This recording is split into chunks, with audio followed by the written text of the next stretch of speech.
Right. So Annette Holman, thank you for being with me today and for taking part in this interview. I've been looking forward to this time with you as we have an extended conversation and find out about your story and your late husband, Bob. So Annette, I'm going to jump straight in. I understand that you were a war child and you were born during the Second World War. And as this is an oral history of sort, would you mind telling us your date of birth and where you were born? I was born on the 13th of January, 1940, in Glasgow. So Glasgow hadn't really had the effects of the war by then at all. But that's where I started life. Ah, thank you. So before I ask you about I'm going to move on and ask you about your grandparents and then your parents.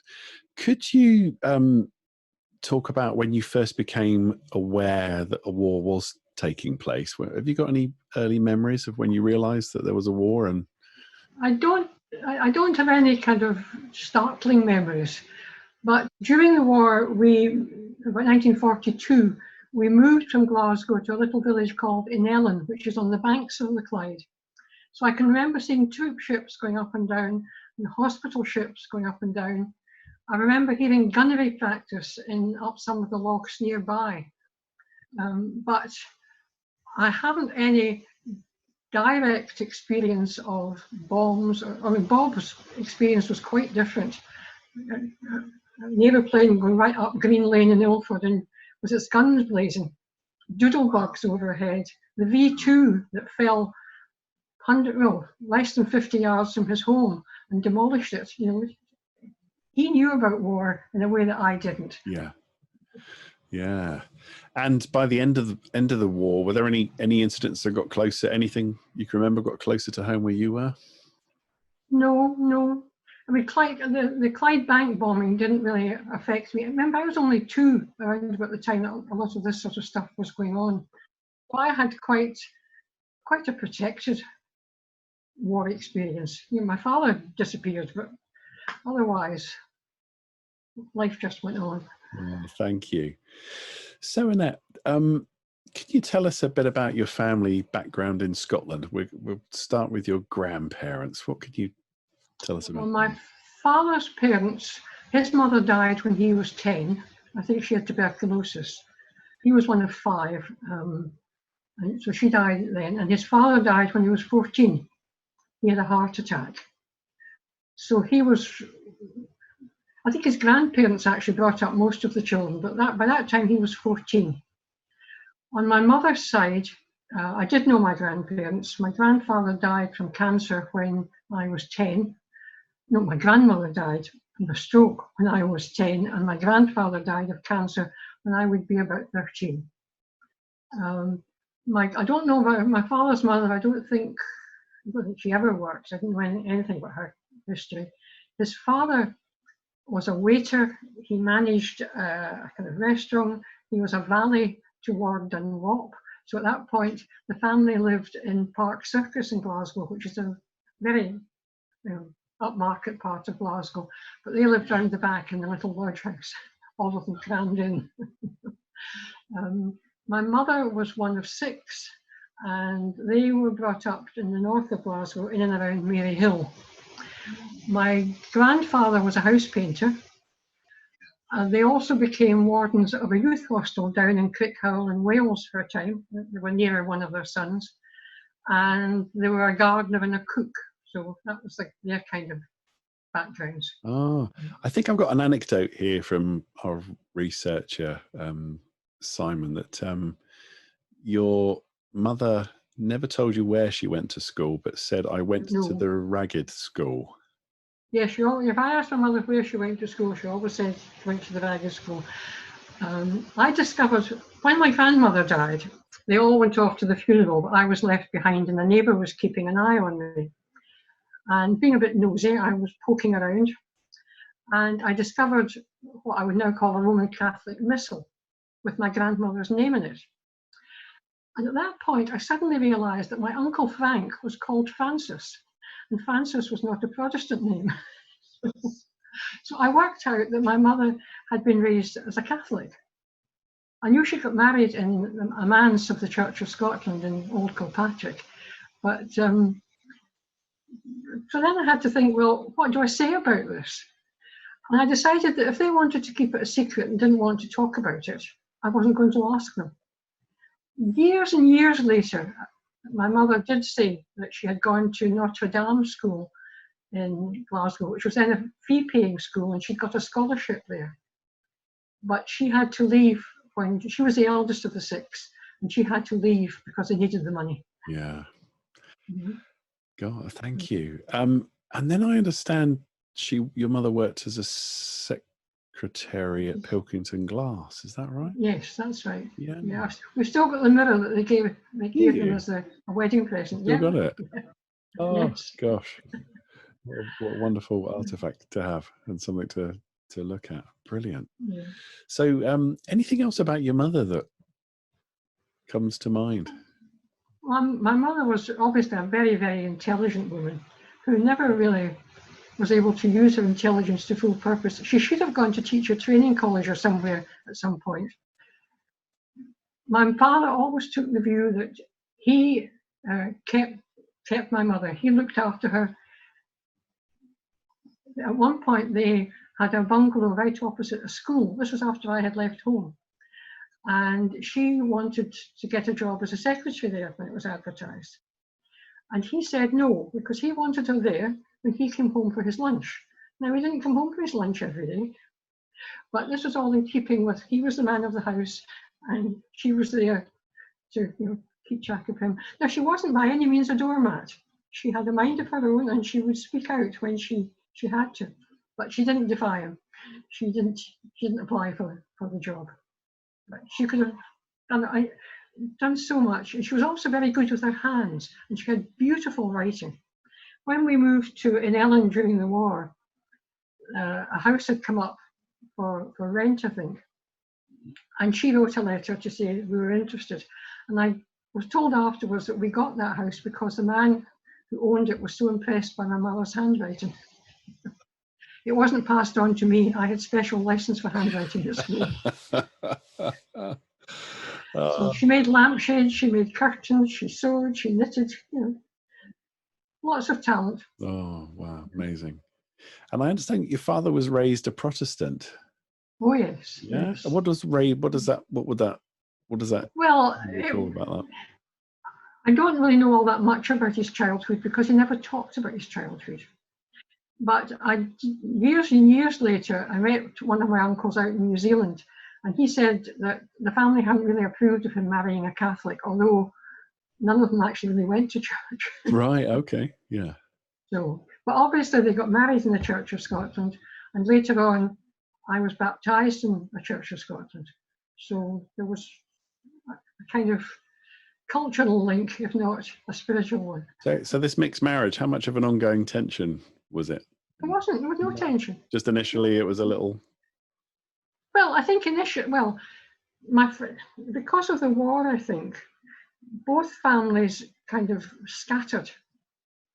Most of my relations were actually down in England, in Gloucester, Wales, Bristol, Middlesbrough, London. And people didn't have telephones for a long, long time. They never really kept in touch. My father would keep in touch a bit, but it was never very close. One of my mother's aunts, she stayed and she became a nurse. We saw quite a bit of her before she emigrated. And another sister of my father's was also a nurse, but she emigrated to Canada as well. So then the uncle went to New Zealand. So Bob's family are exactly the opposite. Bob's mother's brother married Bob's father's sister. Oh gosh. They were all kind of in touch with one another. So this was all a new experience. Yeah, that's nearly a tongue twister, isn't it? If you say that, try and say that 10 times. Gosh, yeah. So, and if you don't mind me asking you, Annette, a little more. You mentioned the Roman Catholic Missal. Yeah. There's a little more to that story that you've told before about when you discovered that. Well, do you recall the day that you? Well, that was the day of my grandmother's funeral. And as I say, when I discovered it, it was a surprise. But I then began to think this is why my mother has told me she went to the ragged school. So I don't know there's all that much more that I would actually add to that. And you weren't allowed to attend the funeral. Was that because of your age at that point? I think probably because of it. Well, it might probably because of age. And also, I suppose it would have meant actually dealing with the whole business of the marriage and the Catholic background. And maybe they just didn't want to do that. You know? So I think that was all part of my realization that this wasn't something that they particularly wanted to talk about. So, to be quite honest, it didn't seem all that important. I mean, Annette, as we have this conversation, from time to time, I'll connect a little bit of my story with yours as we have this conversation, and you're the primary focus. My paternal grandparents, I only found out a few years ago. See, I thought my dad was an atheist and there was no religious faith in my family. Found out that they were all confirmed Catholics. And I've since managed to trace the family and find out, that until after the Second World War, when my grandfather moved here, he was one of 10. And they were all practicing Catholics. But after the Second World War, they stopped practicing their Catholicism. I have no recollection of my grandparents or any of my aunts and uncles, great aunts and uncles, ever talking about church and their Catholic faith or anything. And I just assumed there was no religious background. And it's strange, isn't it, when you find out? And again, there was just those things that people just didn't talk about, so you didn't ask. That's right. And I can't remember my grandmother ever wearing a cross. My mother's mother ever wearing a cross, which lots of Catholics do. Yeah. It's just... Yeah. I think nor can I don't have the impression that they ever went to church. They lived with us during the war down in Annette, and I can't ever remember them going to church at all. Yeah. My father took me to church when he was home on leave, and we went to what was called the Matheson Church. And "Oh, Love That Will Not Let Me Go," hymn. It was Matheson that wrote it, and he was the minister in the church, and thereafter it was always known as the Matheson Church. It was actually a church of Scotland. Oh, there you go. I have a couple of very good Catholic friends, and when I told them, discovering my Catholic family history, they said, well, if your father was confirmed Catholic, that means you're a Catholic.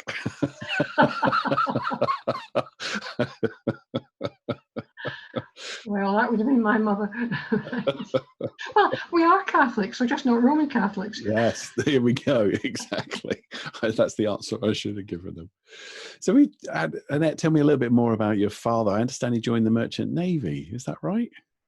Yes, well, that was during the war. Before the war, he left school at 14. I think before that he had a part-time job delivering morning rolls, for people to have with their breakfast. He then, at some point, became an electrician. He worked in what was called Beardmore's Forge, which was a huge forge in the east end of Glasgow. And I think there he trained as an electrician. He then moved into the cinema trade and became a projectionist. And in about 1938, he became a cinema manager and ultimately became a cinema manager in the Regal Cinema in Glasgow. Now, he could only have been about 24 at that point when he became a cinema manager, so he'd done well. And then the war came. He tried to join the Air Force, and he got through the first round of tests, but he couldn't fool them the second time because he was colourblind. And he couldn't, red and green were indistinguishable for him, so that put an end to the Air Force. So in the end, he joined the Merchant Navy and was in that till a bit before the end of the war. When he left, there was a Captain Saul who obviously had an influence on my father, and he had a link with the Sperry Gyroscope Company, which is an American company, and he got my father a job with them in London. And my father trained as an engineer with them and stayed with them for the rest of his life and became the European sales director at the very end of it. Mm-hmm. And I understand that as a family, you moved lots of times because of your father's job. Yes, we did. Well, partly because of the war. I should say that my father never really talked about the war. He used to have nightmares about it, my mother told me, because he'd seen people being torpedoed and he'd seen oil flames and people burning and all the rest of it, but he never really talked about it. However, first 2 years of my life stayed in the one house in Hillington in Glasgow. Then we moved down to Ellen, and I was there for about 4 years. But while we were there, my father was down in London training for about a year. So we moved up to Glasgow so that if he came up over a weekend, we could see him. So we rented a house there. Then we moved back to Ellen. Then they bought their own house in a place called Giffnock. And we stayed there for a bit longer than a year. But then, as my father put it later, they consolidated their position, i.e. the mortgage was a bit much for them. So we moved back to Hillington in a rented house for, again, it was about 3 years. And then they bought a house in Renfrew. And 6 weeks before I left school, my father's job took him down to Grimsby. He was going to be working with trawler companies. And I stayed with a friend. So that was my house history over that time. Of course, there were schools alongside it as well. Yeah. So you were baptised as an infant in the Church of Scotland. That's right. Even though your parents weren't churchgoers, was that? Did your parents ever talk about that, or was it just something that they? No. Yeah. I think they mentioned that I was baptised, and they kept my baptismal certificate. And much later, when we were living in Renfrew, my sister, she must have been like 2 or 3. Although they went to church for a time, but they had her baptised. So I'm not quite sure what was going on there, to be honest. I never asked them about it. And you ended up in Sunday school, didn't you? I went to, not in the Netherlands, and I didn't go to Sunday school there.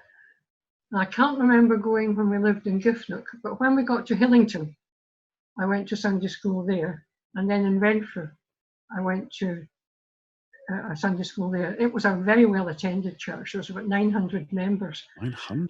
Good grief. Wow. When all 3 churches were very well attended, but the minister who'd been there before I went was Willie Barclay, who was quite a well-known theologian. Barclay. Oh, yes. Gosh. And Wow. I think he had attracted a lot of people. Oh, wow, there. Yes. Not surprised. So there was a big Sunday school, big Bible class. Yeah. I remember, I think 2 years running, they hired a train for the Sunday school outing. Oh my goodness, a train. Yes. Wow. What a delightful memory. Yeah. Wow. William Barclay, yes. One of the first commentaries I read was William. Right. Well, I think the ministers thereafter, I don't think had quite that wisdom. And stature. Oh. And then a little anecdote here in our research that you went to John Nielsen. Is that right? A school, and during the RE periods, you had an interesting French teacher. Yes, that's right. John Nielsen was a fee-paying school. You could, at secondary school level, they had a junior school, but at secondary school level, if you wanted to join, you couldn't go there unless you'd passed the qualifying exam at a level which said you could take a 5-year course. And the fees, it was more like a grant-aided school. So the fees were very, very low. And I think there were 1 or 2 scholarships as well. But it was called the John Nielsen Institution. So we used to get teased, oh, you're in an institution. Rather annoyed us, particularly when it came from the pupils at Paisley Grammar School, which had been going from the 16th century. So they looked down, it was also fee paying, and they looked down their noses at us. Anyway, it was a good school. We weren't kind of over-regulated. It wasn't laissez-faire, but you weren't kind of regimented, and teachers treated you more or less, most of them, as young adults. From that point of view, it was good. But they didn't have specialist religious education teachers. So they were varying quality. But one French teacher who was an avowed atheist had to teach RE. So there used to be very lively debates went on in the class, which really made you think. And I would say that he was probably more responsible than the minister in the Church of Scotland was for making me really think about Christianity. And then there was an older boy at school started up a scripture union, and I joined that. So, wonderful. It was a good school. We had one Latin teacher who used to call us a crowd of poultices because we weren't doing very well at Latin. So all the girls, it was single sex. What was the collective pronoun for a group of poultices? A crowd. I don't know. Could you a crowd of poultices? We all decided he was henpecked at home, so we had to let it out of school. So what was Glasgow like when you were growing up? And what early memories have stayed with you? Grey, sooty, fogs, smogs, but it's a very safe and friendly place. I mean, I was allowed to go into town on my own when I was about 9 with other friends, and I think probably children were given more freedom in those days. It's a very Victorian city, Glasgow, and I do remember that when I went to London and I'd looked around London, I thought, better buildings in Glasgow. Of course, the ships and the shipyards were very much part of Glasgow. And I can remember being on the bus coming home, and if it was 5 o'clock or lunchtime in the shipyards, and the shipyards opened, there would be a flood of men, all with their little flat caps on, racing out, to get home. Some you had to go and get their lunch if they lived nearby, or go home for their tea at night. And a lot of heavy industry. They still made railway engines, and there's quite a steep hill. Glasgow's built with a series of what's called drumlins, heaps of kind of granite. So there's some quite steep hills, and I can remember watching railway engines being towed down to the docks and being hoisted up on a crane to get onto a ship. And when they had the Glasgow as a city of culture, there was a big straw train. One man made a huge model of a straw train, and it was put up on one of the cranes to remind people, well, what had happened. I can remember chestnut sellers on the street, which was nice to think about. Big department stores, which had various gradations. If you went to Daly's, you were at the very top end. We didn't go into Daly's. Oh, okay. But there was Pettigrew and Stevens, Copeland and Lye, Arnott's, Trerrell's, Lewis's, all there for you. It was a good city to live in. I'm very glad I come from Glasgow. Oh, well, it's lovely. Lots of cinemas, umpteen cinemas. Yeah, lots of cinemas. All over the place. Tiny wee ones, great big ones.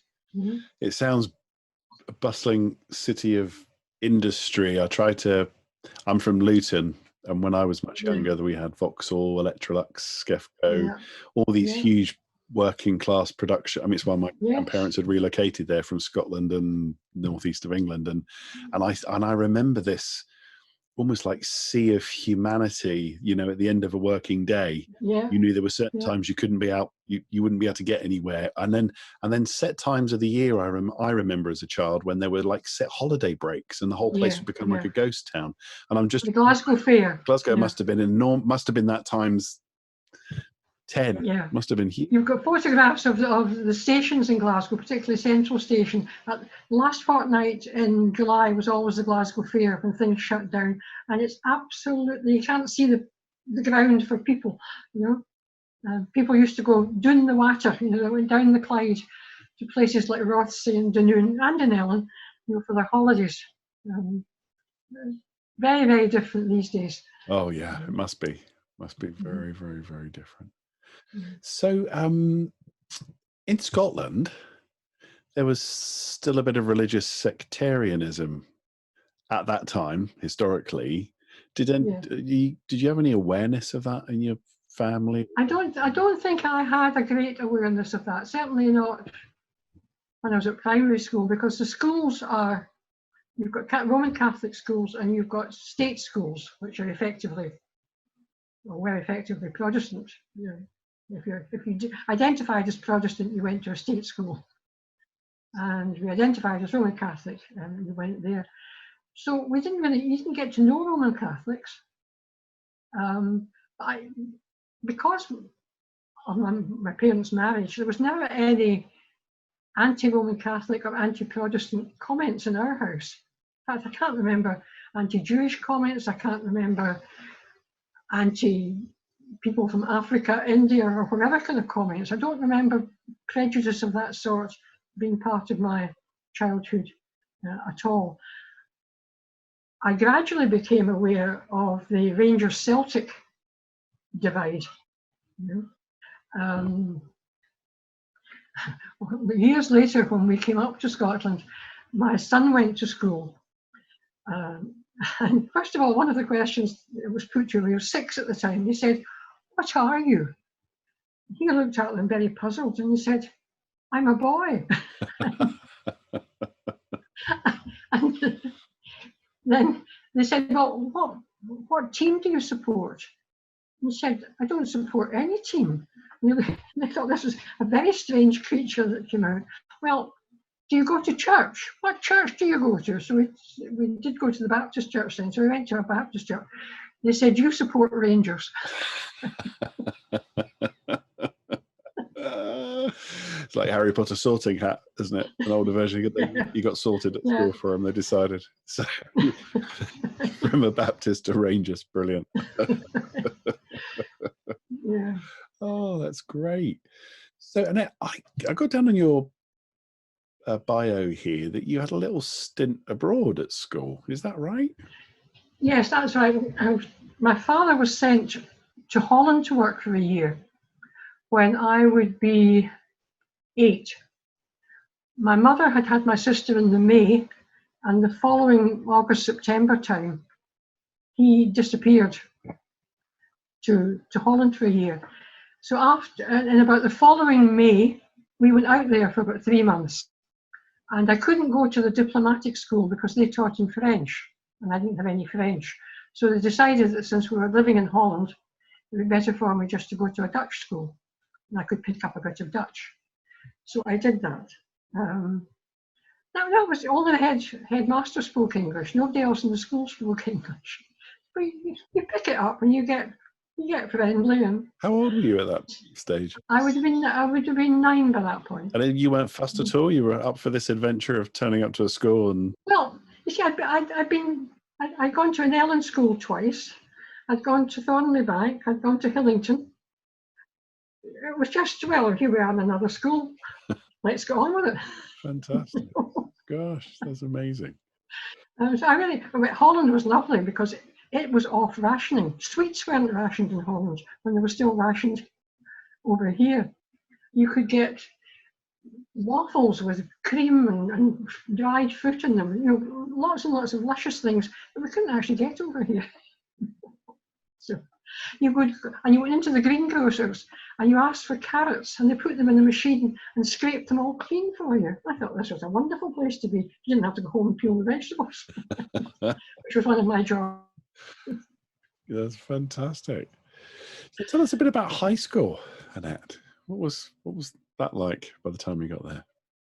Well, I have to say I found it, well, it was wonderful because for 6 years I was in the one place and with the one group of people and really with the same set of teachers. So there was, I had the same maths teacher for 5 years.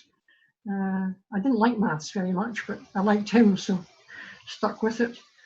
The teachers on the whole, they were quite a reasonable bunch.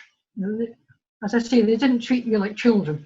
They expected you to behave like adults or young adults. So there was a certain amount of toleration. There were school concerts. We had one music teacher who organised a school concert for the secondary school and the junior school. How he did it, I do not know. When I look back, I really admire his organisational gifts. He got the boys singing. He had boys choirs. It was really good. And I think on the whole we got well taught. We were rotten at sports. We didn't have our own playing fields. We played in a public park, which for hockey had a slope which didn't go that way, but also went that way as well. It wasn't just sloping down the way, it's tilted to one side. And I was goalkeeper. So if you were at one end, the ball would come down at the rate of knots, and I was a dreadful goalkeeper. Why they put up with me, I don't know. I put up with them because I liked being with them. Yeah. Fantastic. So what with choirs and school concerts and acting and scripture union, and had a debating society later on. It was good. Oh. So you had you mentioned about it being slightly fee paying where you were, and I think we often think of Scotland as being a lot more egalitarian. So it was fee paying, but not full fees. It was something else, was it? Well, the fees were very, very low. I mean, I think they were in single figures per term. If you'd gone to one of the fee-paying schools in Scotland, it would have been in Glasgow or Edinburgh, it would have been much more expensive. So, I mean, there were people at school with me whose parents were not in well-paid jobs. And as I say, there were one or two scholarships as well, which reduced the... Can you remember the rationale for it, for those sorts of, sounds like quite nominal? Well, I think because they were set up with an endowment, that was why, so they were part run, they followed a state curriculum. And I don't really know, I don't think I can really answer your question, but I think because they had an endowment, they weren't under complete state control, but the endowment had to be kind of topped up. So Paisley Grammar must have had centuries of being kind of people. But John Nielsen he was a grocer, and he'd set up the school to be for children of the less well off. He wasn't looking for it to be a middle class type of institution, but it had, like a lot of fee paying schools, it had drifted in that kind of a direction. Thank you. Well, let's move on a little bit to your experience of Christianity. So let's say at this stage at high school or near them, what were your attitudes to Christianity at this point? Well, I think when I was younger, I just accepted that, well, you know what an atheist was. I didn't know what an agnostic was. You kind of accepted. You were taught Bible stories, you accepted them as true. So it wasn't really until I got into secondary school where you do begin to think for yourself, and particularly when I came up against the atheist French teacher, that you really have to think quite hard. So I think I've always been, yes, I am a Christian, but I necessarily understanding what that meant. So it wasn't until I became an adolescent and began to read the Bible, and Billy Graham came over, so that of course and what year put a whole new slant on what being a Christian was. And what year was that, Annette? Do you remember? That would have been he came twice. That would have been 53, 54, I think he came. I remember my mother going to hear him, but that made no difference to her when she came back. Did she talk about it at all? Well, she said it was all right. Didn't go any further than that. And I think through Scripture Union as well, you began to get a different sort of slant on things.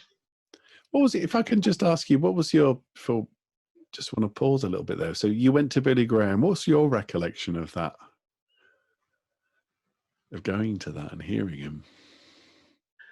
I think at that point, I didn't fully think that I necessarily had to respond, because I was already going to Sunday school. I was already going to church. You know, I already knew about Jesus.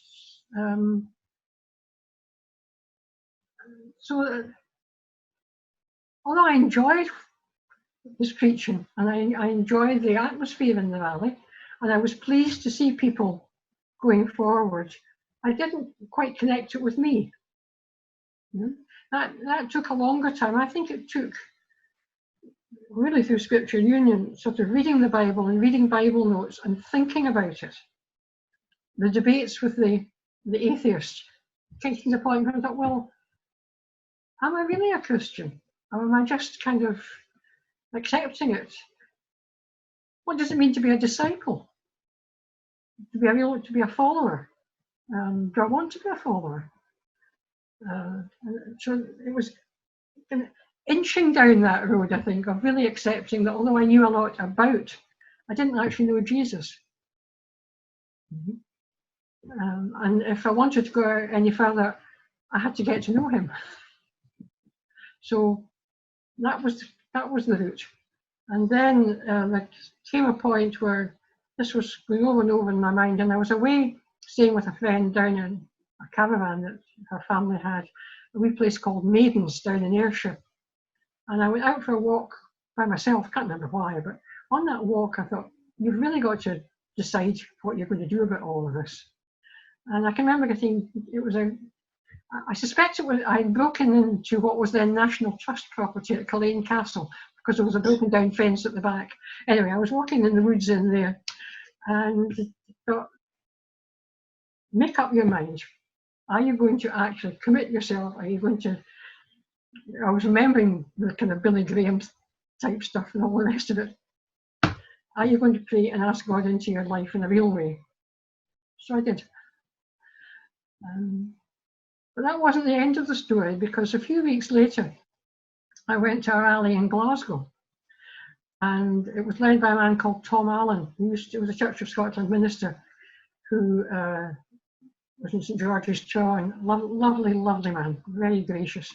Anyway, again came the call at the end of the rally, and people were going forward, and I was sitting there. You don't need to go forward. You don't need to go forward. And I thought, yes, you do. You've got to go public on this. You know, you've got to make a stand. You've got because I haven't said anything to anybody. It was, you know, okay. You'd had this experience down in. I had the experience, but it was between me and God and Jesus, and that was it. So after kind of sitting in my seat and shuffling around a bit, I thought, yes, get up and go forward, which I did. So in due course, my church were informed. Nobody said anything to me about it at all. Really? Nothing, absolutely nothing. So if I wanted to keep it quiet as a private business, they were happy to let me keep it quiet as a private business. Gosh.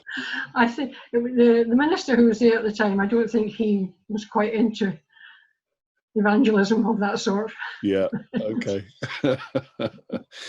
They sound almost English, Annette.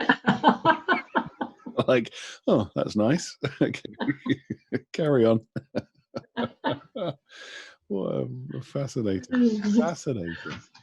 So, moving on a little bit with school and education. So, what happens about university? What can you remember thinking about that, and what you ended up doing? Well, I think the word university had always been part of our vocabulary that I'd known for a long, long time.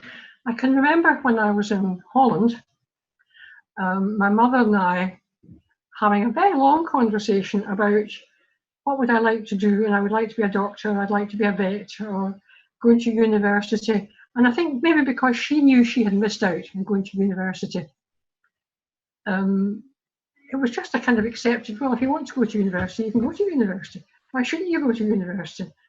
Although nobody in the family had been, it wasn't seen as something that was out of reach. So the idea of going to university was there. Then you passed the qualifying exam and you were set for a 5-year course. And you knew at the end of that, if you got the right number of higher exams at that point, you would get an entry to university. So the idea of going to university was just a thread. There were people at school who went to university. You just thought, right, I'll go to university. Without quite initially not knowing why you were going to go to university, but no, that's where I'll go. Whereas poor Bob, I mean, his childhood was very disrupted. Bob didn't know his alphabet till he was about 11 or 12, failed his 11 plus twice, got into a grammar school because he was at the tail end of a waiting list and was good at sport, so they took him on. You know. Nobody ever mentioned university to Bob. So, yes, I had a choppy childhood as far as schooling was concerned, but not half as choppy as his was. You know? And so my kind of pathway to university was in many ways quite smooth. Mm. You know?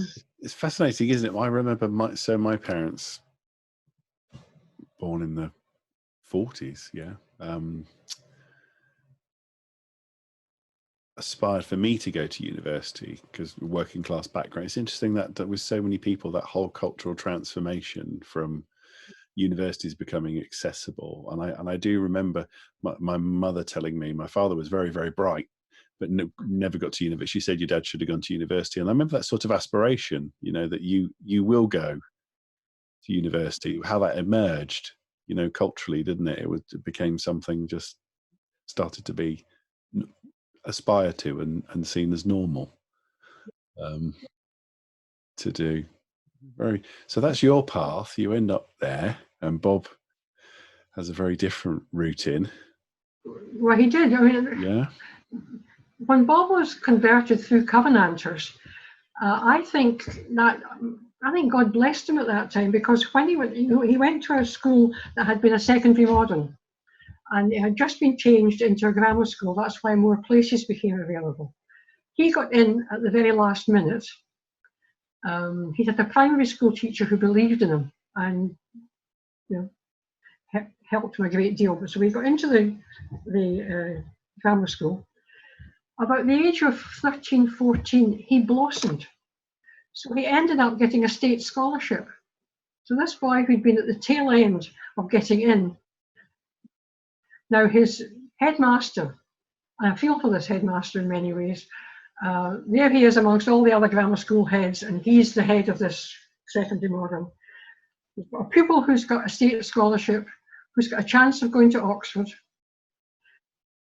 I'm not sure whether he'd been offered a place, but anyway, Bob went off and did his national service, came back, went into the school, headmaster met him. What are you doing, blah, blah, blah. I'm going to Oxford. No, I'm not going.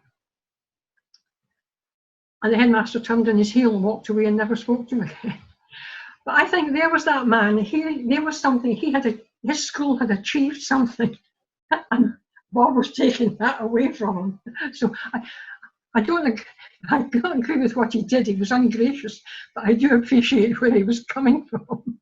You know? So Bob ended up he didn't like the officer types who'd been to Oxford that he met in the Air Force. He went to University College London. Instead, you know? Yes, your stories are starting to converge on each other. So you are reading history at Glasgow. History and economics. History and economics. Yeah. What was that like, being a student in Well, economics was more interesting than history. Well, if you did an arts degree in Glasgow, you had to do a science, a foreign language, a philosophy, as well as your other subjects. So I had to take French.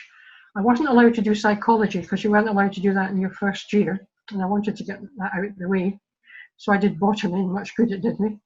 And then I did moral philosophy as well. You could either do moral philosophy or logic, and I chose moral philosophy. So they were interesting. And I squeezed politics in as an extra subject, and I liked that as well. University, I had the interesting experience of living in a hall of residence in my own hometown. Which, remember, 6 weeks before I left school, my parents moved to Grimsby. So when I came back to Glasgow, I actually lived in a female hall of residence. So I was mixing with people from all over the country and from abroad as well. And that was good, really enjoyed that. You know?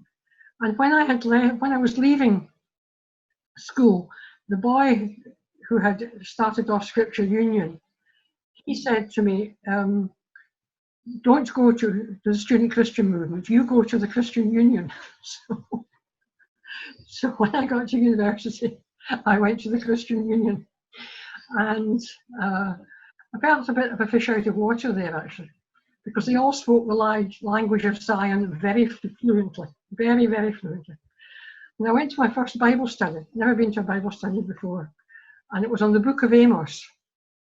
And there were two science students, actually, one became a Baptist minister lately, having a long discussion about the cows of Bashan. And I remember thinking, sitting there, what have I come to? Is this a madhouse? Why are they going on and on and on about the cows of Bashan? But having said that, I owe a great deal to the Christian Union, because I got some really good sound teaching and went on a couple of missions with them and went away to conferences. And at one of the conferences, somebody stood up and said, in 5 years' time, a very large percentage of you will not be known in Christian circles. And I can remember feeling a chill, an absolute chill, and saying, please God, don't let me be one of them. He's answered that prayer, and I'm eternally grateful for that. You know? Wonderful. So you then go from Glasgow to the London School of Economics. No, I went via Cardiff. Oh, did you? Yes. I haven't got that on my details of it. No, Tell me about that. Before I went to university, Yeah. I thought I might like to be a personnel manager. But I was helping with Cubs, a Cub pack at that point. And the person in charge, she actually was a personnel manager. And she said, no, I don't think you want to do that. She said, I've got a friend who's an almoner in a hospital. You go and have a talk with her. I think you might like that better. So I did, and had the talk. And I thought, yes, that does sound good, because I'd always been interested in medicine, but didn't think I would cope with the science. And this would get me into working in the medical kind of setting. So that's why I decided I wanted to be. So when all through university, that was it. And there was another girl at university with me, and she was thinking along the same lines.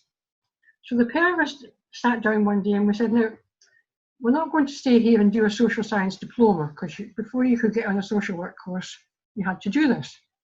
Where will we go? So we looked all around the United Kingdom, and we decided, for various reasons, we thought we'd quite like to go to a port again. And we thought, well, we'll never be in Wales maybe again in our lives. Maybe we'll go to Wales. I had an uncle down there who was a probation officer. So off we went to Cardiff to do the social science diploma. And it was from there that we went to, she and I, again together, applied and got into LIC. Ah, yes. Now, I did have that in my notes. I'm reaching an age where I should be wearing my glasses. So you go to Cardiff, and then from there on to the London School of Economics. That's right. Yeah. Yes. Great. And you go, I understand you went there, you did a social work course, training to be an almoner. An almoner. Almoner. Now medical. I was never a lady almoner. They used to be known as lady almoners, but I was never a lady almoner. Yeah, I mean, it conjures up old-fashioned images, and it's a word I haven't heard for a very long time. But what was that training? They're now medical social workers. Medical social workers. Yeah. That's right. Yeah, that's one of the terms I understand. So you were, yeah. I'm wondering when that term stopped being used. Do you know when it stopped being used? I can't remember now. I mean, I was a member of the Institute of Almoners. Oh, I would have thought it would be some point in the 60s. Yeah. Yeah. Oh. I can't remember off the top of my head. Yeah. So you're, at this point, you're in London at the London School of Economics, and I believe this is where you come to meet Bob.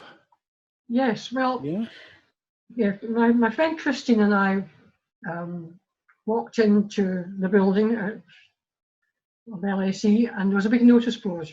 And we stood and looked at it, and it said, go to room such and such. And we looked at one another and we thought, we don't know where room such and such is. And I was aware there was somebody standing behind me. And I looked around, and there was a big pair of eyes looking over my shoulder.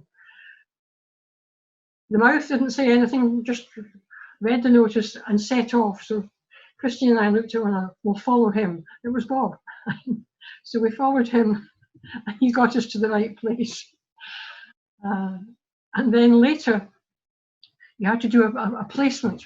This social work course trained probation officers, medical social workers, and child care officers, which was quite new at the time. They used to be trained separately. So, and LIC was the course to get on. So we were very pleased that we had managed that. And so Bob and I were put into a juvenile probation office up on the Holloway Road. And that's where we really got to know one another. So we got to know one another because we were at lectures 3 days a week and then placement 2 days a week. So you're with somebody kind of every day. We started going out because after the juveniles had reported on a Thursday, it was about 6:30, 7 o'clock, and we were hungry. So we started to go out to have something to eat together. And then we started going to church in the evening, to Martin Lloyd Jones in the evening. I went to John Stott in the morning and Martin Lloyd Jones in the evening. Oh my goodness, that was your regular Sunday. My goodness. That's right. We've got William Barclay, John Stott. Yes. Well, I never benefited from William Barclay. Oh, okay. Gosh, that's what an amazing experience that must have been. Now, tell me, what were your first impressions of Bob? He was friendly. He was very likable. He was a bit mischievous. He sent me out down the road with a sticker on my back which said fragile. He told me afterwards, and do you see this? This is a toothpick. I have a box of them. We used to hold 750 and they still have a lot. He gave it to me, well, with a note which says, this is to keep your double chins up. He did. People think he's a nice man. He had to mollify me with a Mars bar afterwards. Did he? Oh, we knew the way to your heart. Oh yeah, he would. No, he did have a sense of mischief. He was. Yeah. He was also somebody you could have a good argument with, and I quite liked having a good argument. Not in a nasty way, but you could never defeat Bob in logic, though. He did a test once when he was in the placement, where he came out very, very high in logic, but he couldn't put a bicycle bell together. Oh, okay. He got sacked from a job because he couldn't wrap up a teddy bear. Oh, brilliant. But on logic and thinking things through and working out his principles, yeah, he was ace. Fantastic. So when you meet, and at this point you're LSE together, was Bob a Christian Socialist at this point? Well, he's certainly been very influenced by Richard Tawney, who had written a lot about socialism and Christianity. Whether he applied, I can't remember whether he would apply that label to himself, but he was definitely a Christian and he was definitely a socialist. I mean, he had done his social science diploma at LIC when he was taught by people like a man called Peter Townsend, who was very much into issues about poverty and inequality and such like, and was very strong socialist. And Bob was influenced by Peter as well as by Tawney. And Tawney, I can remember Bob speaking of Tawney as though he was a kind of a latter-day prophet. Yeah, amazing. Amazing man. That's amazing writing. I've read a little. So what were your own politics at this point? I would I think at school I would describe myself as liberal because that was a kind of middle of the road position to be in. But as I studied social science in more depth, politics in more depth, I was moving leftwards. I think Bob was always more to the left than me. He was always a Republican, and I kind of inched my way towards republicanism. You know? But he wasn't raised in a Republican household. His sister used to have a photograph of the Queen and the Duke of Edinburgh up in her bedroom. And she always used to stand up when we played the national anthem on the television. So she and Bob were at opposite ends of the spectrum. Oh, my goodness. Now, I understand. So, Bob has got some, there's an oral history recordings of him at the British Library, and in there he talks about taking you to an Indian restaurant. Well, there were two occasions. There was a time, which was the first time that he'd ever been to an Indian restaurant, and at that point we went together. And I don't know what we ordered, but I think we were both fairly inexperienced in what I certainly was, and he was worse than me. And I have a feeling we ordered something quite hot. Right. So the Indian meal went down rather slowly with lots and lots of water. But the relationship survived that. Brilliant. Brilliant. But the other Indian meal he might have remembered was at the end of our course, we had to sit exams. And after the exams, we went out fairly early, or late afternoon, and we had something to eat. And then we walked around for a bit. And then we went and had something else to eat, and that was an Indian restaurant. But when we came out of there, we walked to Russell Square. Now, I was living in what had been a hostel for people that were working for Bourne and Hollingsworth, which was a big department store in Oxford Street. I shared a room with my friend Christian, so there was nowhere that you could actually take Bob at that point. So a lot of our courting was actually done in Russell Square on a particular park bench. So we went and we sat on this park bench, and he asked me to marry him. 2 meals it took him. So that's the tale of the second Indian restaurant. That's the tale of the second one, around a proposal. So I had thought he was going to ask me. All right. I'm pretty certain he was going to ask me. So I thought, what am I going to say? What am I doing? I mean, do I want to marry him? First, I had to think that through. And I thought, yes, I did want to marry him, because I not only liked Bob, there was a bit of me actually admired Bob. And I also thought, if you have children, what kind of father will he be? And I thought he'd be an absolutely fantastic father. And I didn't think I'd be a particularly good mother, but I thought, right, well, at least I'll have a good father. So I thought the whole thing through quite a bit. So, right, what are you going to say to him? And words that had always impressed me in the Bible were the words that Ruth spoke when her mother-in-law said, off you go, go back to your own people. So I quoted those to him: entreat me not to leave you or to return from following after you. Where you go, I will go. You know, your people, my people, your God, my God. Where you die, I'll die there, and I'll be buried with you. And I will. So at the end of it all, he looked at me and he said, does that mean yes? And for a moment, I was tempted to say no, but I resisted the temptation. And this all took place, was this in Russell Square? This was in Russell Square. This was in Russell Square. Now, yeah. I know Russell Square well. I used to work by Holland Tube Station.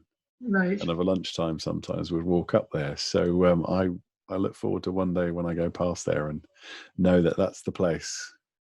Well, later on, when I was in Barnet, I went to an art exhibition there, and I got talking to one of the women there, and I gave her a map of Russell Square, and she went down and she did a sketch of the bench, and she did a sketch of the view from the bench, which we still have. I've got them framed and gave them to Bob as a present. Oh, Oh, how precious. That original bench is long gone, but Yeah. we've got the pictures of it. Oh, now was the second curry less hot? Was it more? The second curry was markedly less hot. I think we were down to korma by that point. I think everybody learns quickly, don't they, in restaurants what not to get. Fantastic. Thank you for sharing that. So, so London School of Economics, what did you both then go on to do? Well, Bob got a job as a child care officer in Welwyn Garden City, working for the Children's Department of Hertfordshire. And I got a job at Barnet General Hospital as a medical social worker. And I was working on surgical and orthopedic wards. My office was in a building which was said to have been the one that inspired the hospital and within the workhouse hospital, that Dickens had it in mind when he wrote Oliver Twist. Yeah. So there's that wee link there. And Barnet was on the Green Line bus service to Welwyn Garden City. So, although Bob got an old van at that point, so he could come down. So can you remind me, where were you living at this point? I was living in Barnet. You're in Barnet, okay. Yes, and he was living in Welwyn Garden City. In Welwyn Garden City. He had digs in Welwyn Garden City. Tell me about, because obviously Welwyn Garden City is an unusual place, isn't it? Yes, well, it was the second garden city that was set up. The other one was Letchworth. So the standard of housing there was good. And there seemed to be, I mean, you didn't get any mass unemployment, but it served, the Welwyn Garden City office obviously served an area. And Bob was dealing with youngsters, some of whom lived about as far away as Watford. He had a huge caseload there. So, no, it was a lovely place, Welwyn Garden City. And we found a little fellowship there. There was an industrial estate, a small industrial estate, where there was a chemical works which was owned by the Carnegie family. And their Christian lives had been revived by the Billy Graham Crusades. And so they built like a little meeting house and chapel on the edge of this industrial estate. And they linked up with a London city missioner who used to come out and do work during the week. And they started off having services in the evening. And you get, again, people from London Bible College and such parts who used to come and preach. So again, absolutely great teaching there.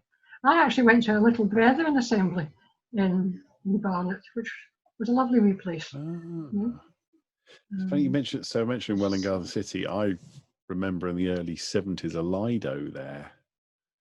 My parents would drive down there. I think it was called Stamborough. But oh yes, that was the other side. To the other side, yeah. I remember this strange. We lived on the south side. We lived in a newer part of Welwyn Garden City. We got the house about 4 days before we were married.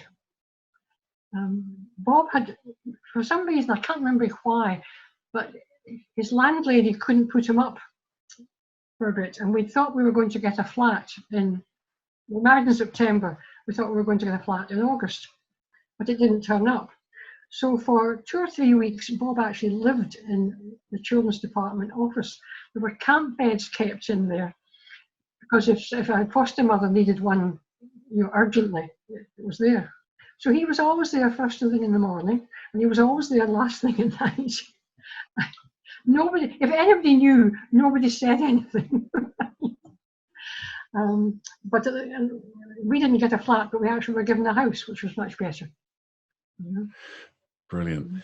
Now, I had the privilege recently, and I got to interview the writer Francis Spufford, and he was talking about the 1960s, and he talked about this. He had a sense of the optimism of the 1960s, that the world could be made better. And it leads me to my question. What was going on in the work of social work in the 1960s? Was there much optimism? I think there was a lot of optimism. I think, I mentioned earlier, there was these generic courses. I think people, from the point of view of training for social work, there was an optimism that it was going to get better and better and better, and that different branches of social work would actually understand one another better, so there would be better coordination. So at an organisational level, there were pluses. I think too, because universities were opening up and expanding, and there were more, if you like, white-collar jobs, there was a sense of upward mobility, as it was possible to actually get better. The welfare state was reasonably well established. I don't think it was appreciated how much the middle classes were actually benefiting from the welfare state. Working class people were, but perhaps not to quite the same extent. When it was the middle class that benefited from university education rather than working class people.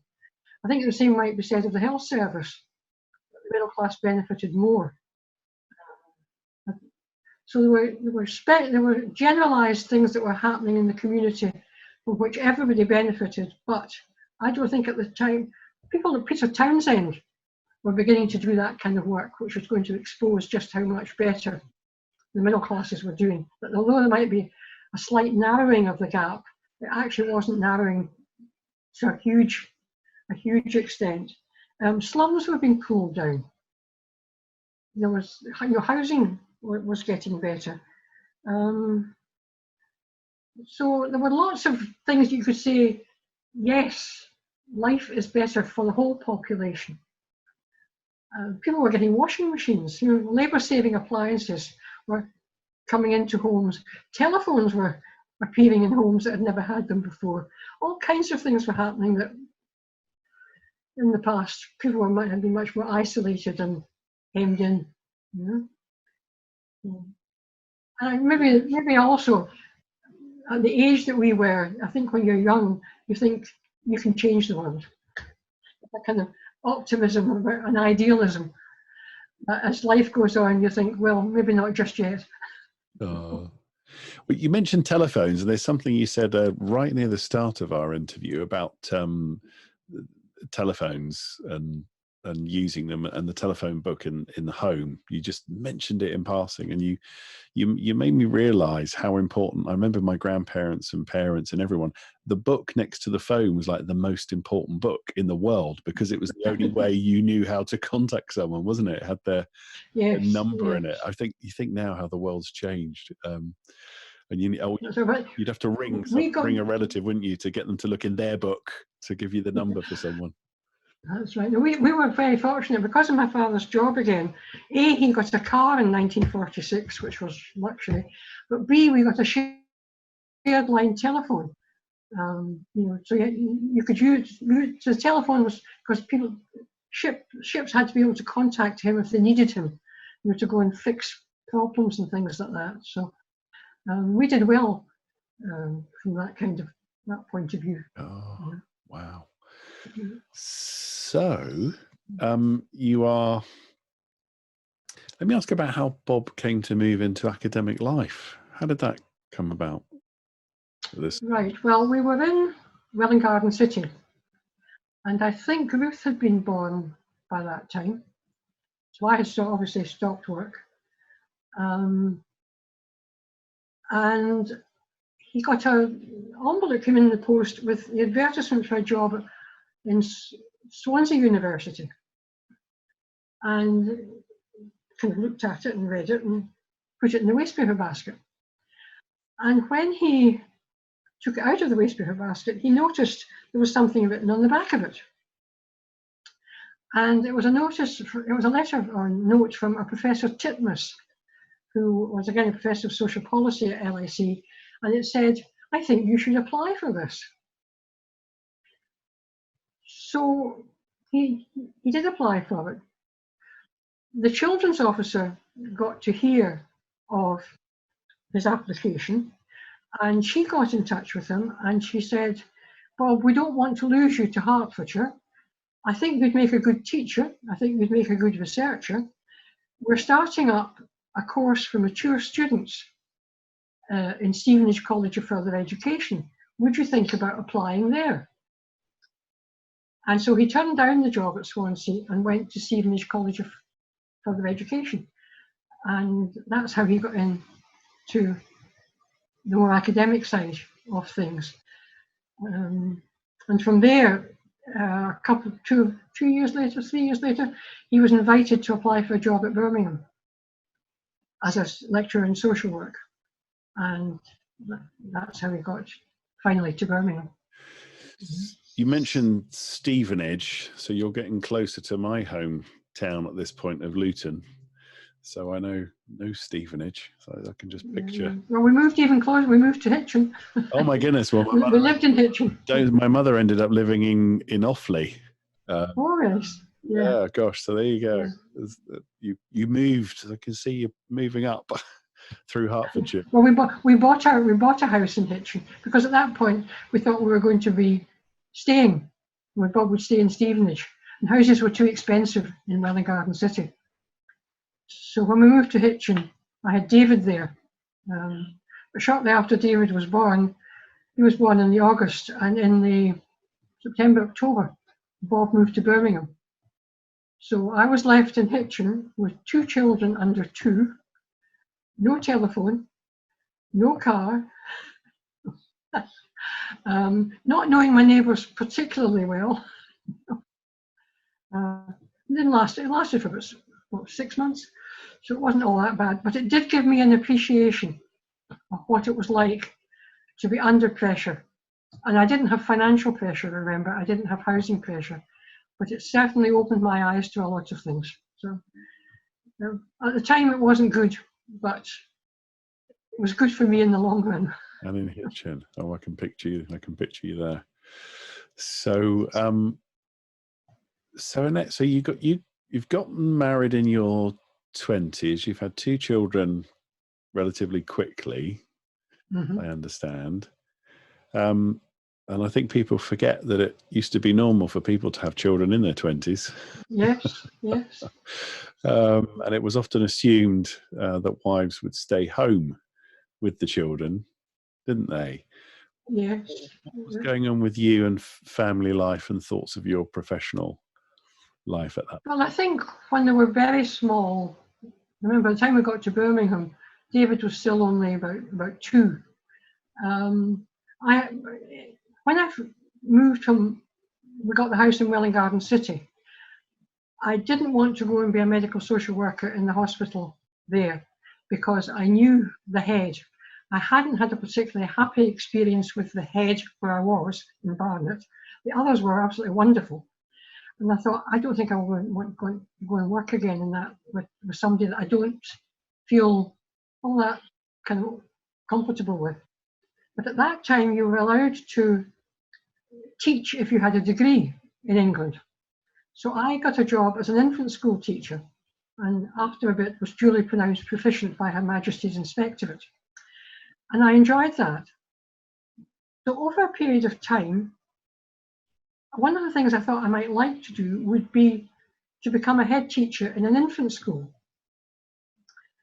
And I thought it would be quite nice to have contact with parents and maybe do something a bit more community oriented. So that was a way kind of at the back of my mind. However, in 1967, the United Nations, as part of a European project, set up a working group to look at deprived families, socially deprived families. And the British Working Party consisted of Bob, a woman called Harriet Wilson, and a man called Fred Philp, who was head of family service units. Now, Harriet was also employed at Birmingham University, and she was starting up a research project looking at children in families, large families under stress, economic and social circumstances. And she needed somebody to interview these, nearly about 60 families, I think it was. And she told Bob about this, said, do you know anybody that might like to act as an interviewer? And he said, well, I think Annette might like to act as an interviewer.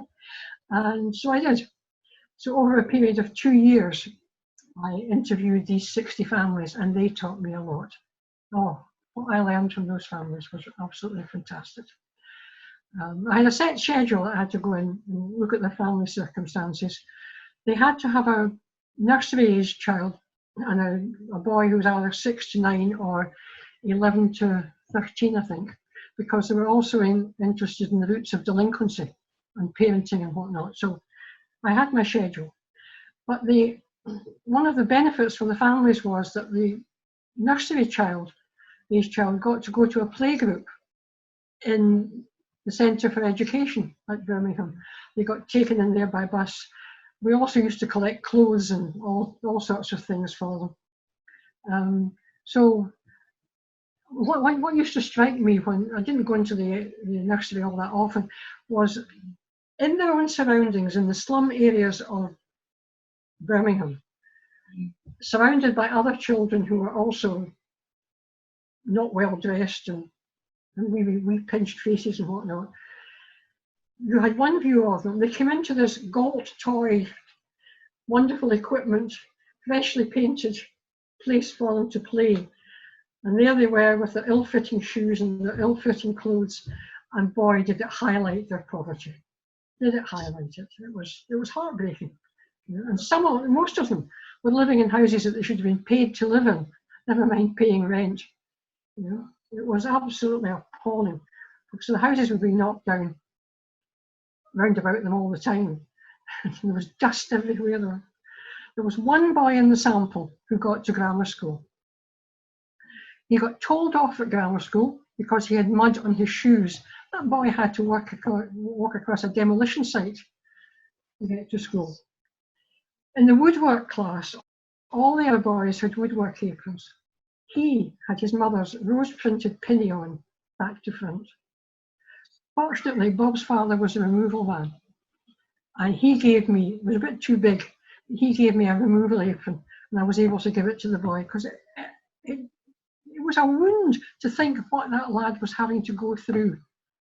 When his mother went up to the parents' evening, she said, I felt as though I was on television. She said, all the masters were there in their gowns. I was there in my old shabby coat, and the other parents were kind of looking at me, and I wanted to say to them, don't look at my coat, look at me. She went into Rackham's, a big department store in Birmingham, to get a blazer for the boy. She had a grant. The blazer cost everything but 1 penny of the grant that she was given for school uniform. And she was followed in the store by the store detective. She wasn't going to lift anything. You know, that kind of experience just, well, it tells you so much. So much. Should never have happened. No. So you were informed and moved and convicted yes. in many ways by all of this, yeah? Yeah, I was.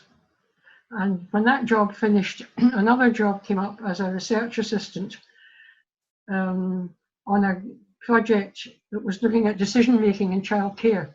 It was looking at 2 local authorities. And I worked on that for a bit. Well, that was good. And by that time, Bob was moving on to Glasgow. Oh, no, he wasn't. No. I then had a very interesting experience. The dean of the faculty was able to get somebody in to do tutoring for him because he had an extra admin load. So I applied for that part-time job, which was of a limited duration. And when I walked in for the interview, they looked at me and they said, we've been thinking, we've got a part-time lectureship in social work. Right. Would you like it? Would I like it? Of course I would like it. Gosh. I mean, it should never have happened that way. It should have been advertised, I'm sure. But I don't know what the rules and regulations were at that point. But anyway, I think because I now got help with 2 research projects under my belt, you know, well, here's somebody who could come in. So that was me in to a part-time lectureship in social work. So just could you tell me about Dr. Harriet Wilson? Harriet was a German who'd come over here as a refugee. She'd actually taught me at Cardiff. She'd worked in Cardiff for a bit before she came to, she wouldn't have known me, but before she came to Birmingham. She had done work on delinquency and child neglect. and was very interested in social deprivation. She was a Quaker. Later on, she became one of the founding members of the Child Poverty Action Group. So she had this long-standing interest in families under stress, under pressure. She had married a crystallographer from Birmingham University. Her son later became a professor of social policy, John Veet Wilson. So she was, well into it. Very warm, welcoming, lovely smile, beautiful head of white hair. I can see why the mothers that she went to interview or to ask whether they would join the project took to her, because she just exuded warmth. She exuded acceptance. But she had a very sharp mind behind it all. And you were researching for her, weren't you? Yeah, well, I was doing the interviewing for her. Yes. She drew up the interview schedule, and I carried out the interviews for her. And she was a very supportive person, very supportive. And a good sense of humour. Some good laughs together, Harry and I. Oh. So you walk into a room and then walk out, and you are now a lecturer, yeah? Yes. What did you tell Bob? What did you say to Bob when you got her? He said, I can't remember what he said, but I think he said, well, you deserve it, why not? I imagine you coming home. How was your day? Well, walked into the room and the good thing was it was part-time, and I mean, lecturers' hours are, you can box and cocks, and the children were getting a bit older. They actually went to a nursery school after a bit, so it was quite possible to do the work. I mean, when I was doing the interviewing, Bob's mother and Bob's best friend's mother used to come up and stay for a week, and I would go out and do a whole host of interviews, and I had to do them at different times of the day, so fitting it in with looking after the children, it worked. Yeah, brilliant. So could you tell us what was Bob doing at this point in his academic life? What was he engaged in? Well, people look at Bob and think he's very laid back, he's very easy-ozy. Bob is a master, or was a master, of the use of time. While he was at Birmingham, he started off as a lecturer in social work. He switched after a while to become a lecturer in social policy. So we had a completely new set of lectures to do. He edited the book that was produced because of the Working Party on socially deprived families in Britain. He helped to start up an adventure playground. He helped to start up a day nursery. He was doing a PhD into private fostering, for which he had to do umpteen interviews, although he did have a research assistant. Yeah. And he had 2 children. Wow. Yeah. But Bob could come in, and if the children, he would play with the children if they wanted them to, but if they were busy doing something else, he could sit down and just concentrate for 10, 15 minutes and get on with what he had to do. Not like some of us, I had a professor in Bristol who said, whenever I've got something to do, she said, I've got the cleanest bath in Bristol. She would go off and find something else. Fantastic. Oh. But Bob, I used to admire Bob for the way he could just pick something up, concentrate on it. He was a juggler. He was a very, very good juggler. Right. Fantastic. Brilliant. And did you notice Bob starting to become slightly disillusioned with academic life? I can't say that I noticed that strongly. I knew that he very much enjoyed the adventure playground and getting the day nursery off the ground. But he also enjoyed being able to get the PhD done, because private fostering was very much a neglected area of childcare and remained neglected, I say, despite his best efforts for a very, very long time. And I think there was a kind of push for him there. Maybe if I can get this done and out and people notice it. But despite having written, as the News of the World once said, 13 words to shock the nation, it didn't shock the nation enough. In the write-up of the PhD, he'd said something like, it was easier to put a child into place your child into private foster care than to get permission to extend your garage. And the news of the world got hold of this. And the headline in there was 13 words to shock the nation, which became a family joke. If we saw him sitting writing, not just me, but Ruth and David would say, another 13 words to shock the nation, right? Oh my goodness. Gosh. Yeah. Wow. So yeah. The stirrings may have been there, but I can't honestly say that I noticed them all that much. Now, you were in Birmingham at the time of Enoch Powell's Rivers of Blood speech. Yes. What do you recall of that, and what was the impact that had on you and Bob at that time? Well, you were horrified for a start. Because we had the links to the adventure playground in Handsworth, we knew quite a lot of West Indian people, and we knew the effect that it was having on them. And you could see the ugliness, and you could see the reports in the paper, and it was giving license to right-wing people to come out with bigotry, and there was stuff being pushed through letterboxes. It was just horrifying. So you saw that as an immediate response to that escalation and absolutely. precipitation of those behaviours. Yes. Gosh. Yeah. Mm. And it's, I mean, even within the church, you knew that there was bigotry. I mean, I can remember we went to a Baptist church in Bristol, in Birmingham, where in that particular district, quite a lot of West Indians were moving in. And there were people in the local church who were voicing quite racist sentiments. There was one black member in the church.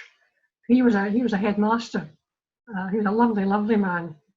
I don't know whether things were said directly to him by some of these members, but Bob did speak at a men's meeting once and tried to speak up for the West Indian community. I don't care what you say, Britain is best, said one of the men. Oh, gosh. What a memory. Oh, wow. And yeah. It was bad. Wow. Well, thank you for sharing that. So can we move on to the career moves that led you both down to Bath University via Glasgow University? Via Glasgow. Well, Bob got a job as a senior lecturer at Glasgow in social policy. And lo and behold, they had a part-time lectureship in social work going.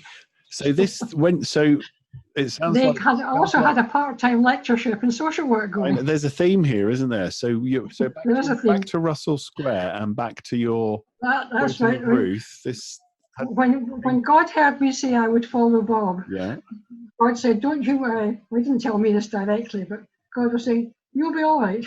Fantastic. So as you follow Bob, as I follow Bob, jobs appear. Suddenly appear. Yes, yeah.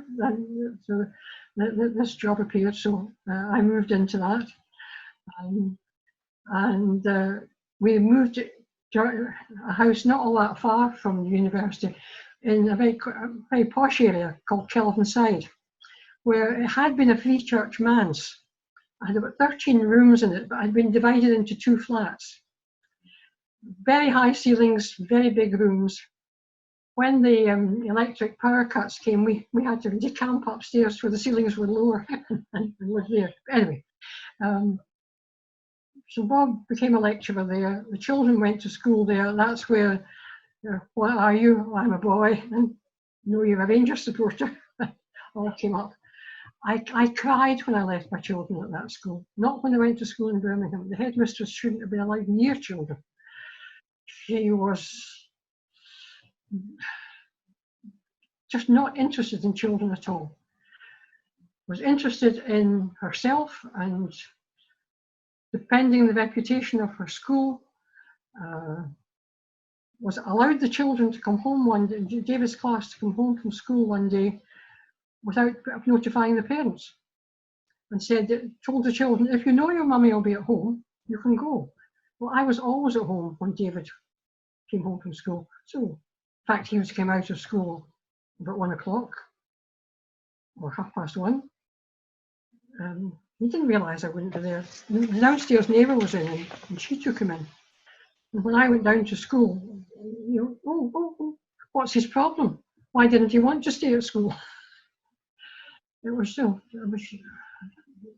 notice in the playground, 2 notices in the playground. The one that you met first said no dogs allowed. The one that you met second was no parents allowed. Wow. No dogs, no parents. And Annette, I'm sensing as I'm getting to know you in this interview, I mean, you're a very bright, intelligent woman, and all those interviews, your empathy and compassion, you develop an ability to understand people and what makes them tick. It sounds like you figured out someone like this teacher very quickly, didn't you? Shall I tell you what really saved me? I was teaching interviewing at the time, and she had brought the deputy head in, and so there were 2 of them and 1 of me, and she was making out, that almost like they were the victims, and she was being totally unreasonable. And I suddenly thought, this will be a wonderful example to tell the students about interviewing, and how do you get power in an interview, and what do you do about power in an interview. And the minute I got that into my head, I kind of relaxed and thought, I'm going to enjoy this. Fantastic. You've made me all apprehensive now. I mean, I'm like, oh my goodness. Oh, fantastic. So you've gone to Glasgow, and how long are you there for? What? We were there from 72 till about 75. We were there for about 3 years, and it was a very happy time. We really liked it. I think at that point, Bob was still thinking of an academic career, and universities were expanding at that point. So he applied. There was a job advertised at Bath University, and he applied for that. I think he'd thought of going to Australia at one point, but we decided it was too far away. we wouldn't do that. So the interview took place while we were on holiday at Keswick. We'd gone to the Keswick Convention, so I had to take him to Penrith, and he got on the train. Now, Bob gets muddled about this in his oral history, so I'm putting it right. I went and got a copy of the Glasgow Herald in Penrith, and when I came back, the Guardian, and when I came back, I opened up the Guardian, and guess what was in it? There was an advertisement for a full-time lectureship in social work at Bristol University. Yep. So when Bob got the job at Bath, yes, I applied for the job at Bristol and got it. Spitting distance of each other.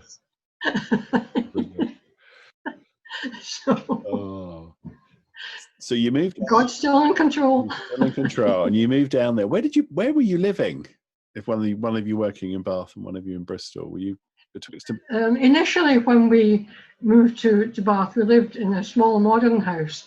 Now, I have to say that the sale, we were having difficulty in selling our house and also getting a house that we liked because it was a distance away. I went down to Bath and looked at some houses, and as I was coming back, I noticed a similar house to the one I'd looked at and thought we could take, with a larger garden. It was next door.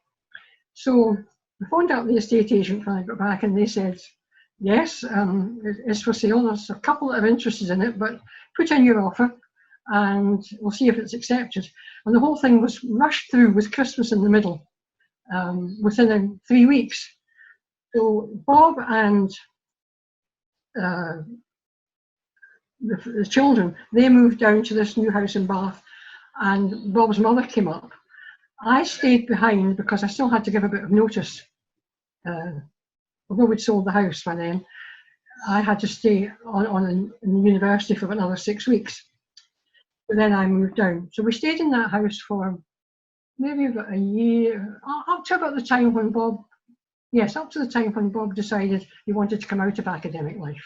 which was about 18 months, 2 years later.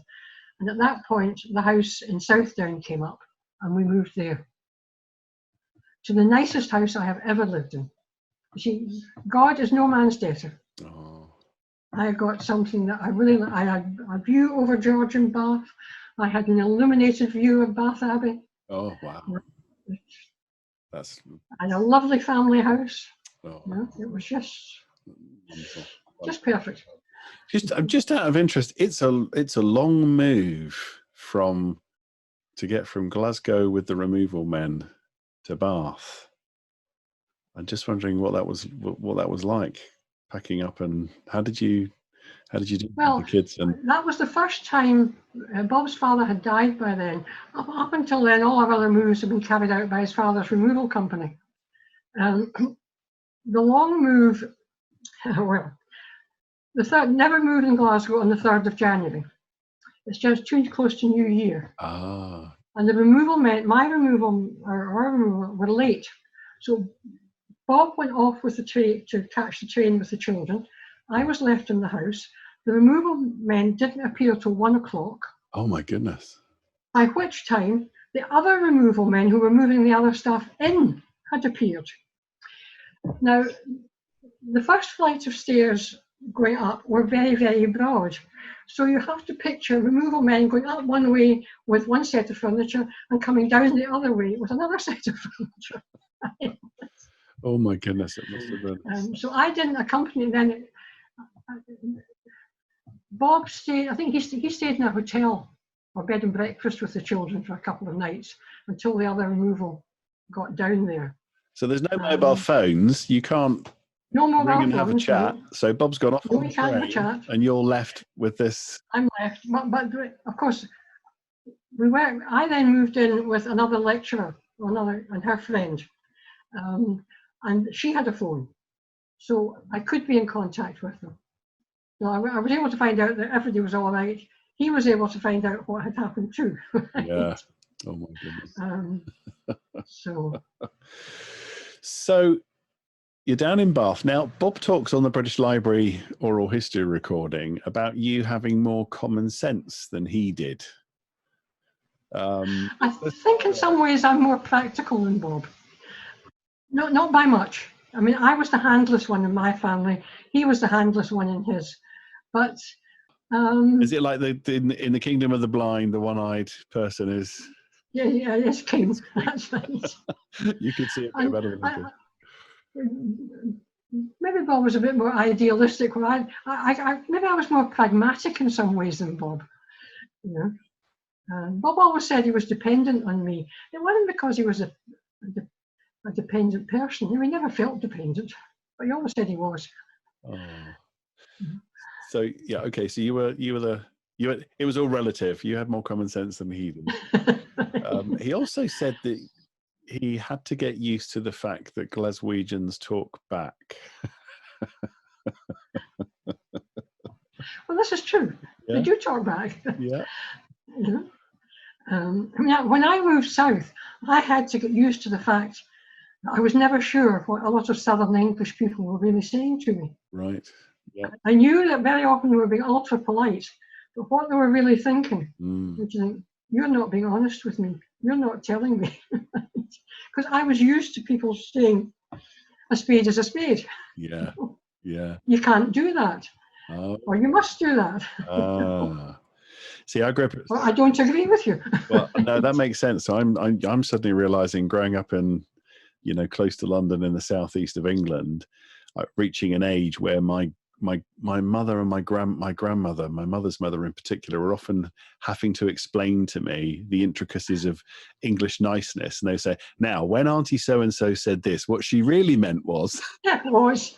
Exactly. Get schooled in it. Exactly. That's right. When they say this is nice, what they really mean is... that wasn't nice at all. No, exactly. So Glaswegians are a bit more straight talking. Yeah? Yeah. That's right. I'm not saying they will never disguise what they say. Yeah. Because, But call a spade, yeah. Well, they will call a spade a spade. They're less likely to fob you off with a polite answer. So, what did you say when he broke the news to you that he wanted to leave and move to the Southdown Estate in Bath? Well, I can't remember exactly what I said to him. Yeah.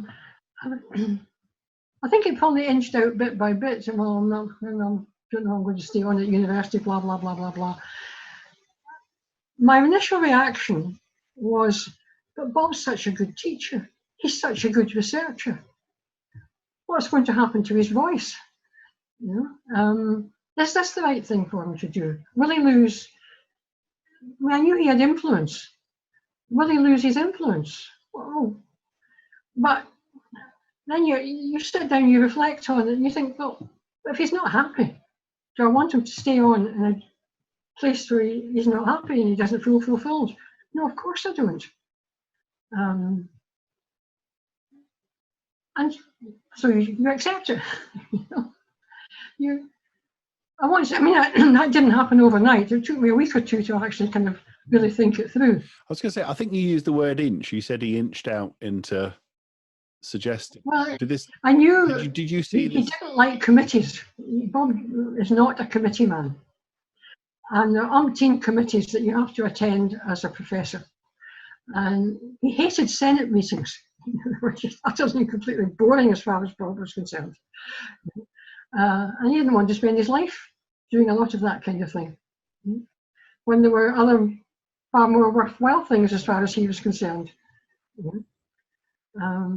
So I think as I began to appreciate what that really meant for him, that at that point I thought, no, let him do what he wants to do.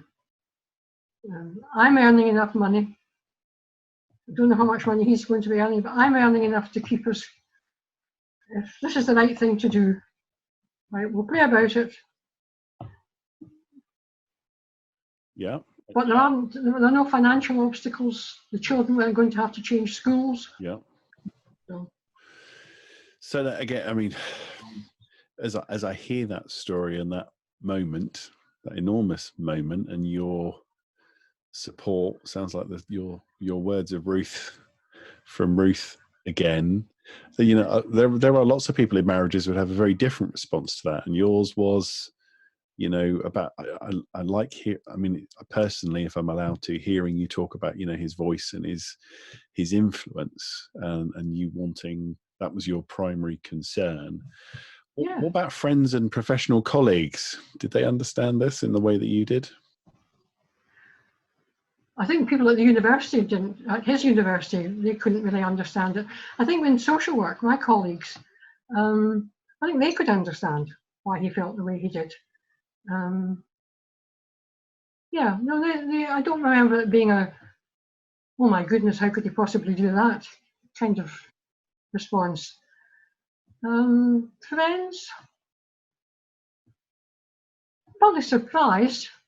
But again, I don't remember there being, or if they thought he was being foolish, they didn't say it to his face. Right.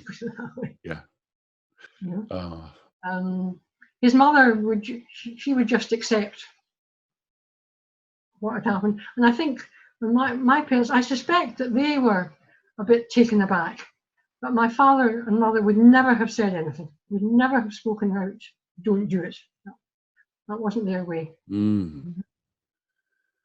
So Bob resigns his professorship from Bath, and he becomes a community worker on one of the city's, the Southdown Estate.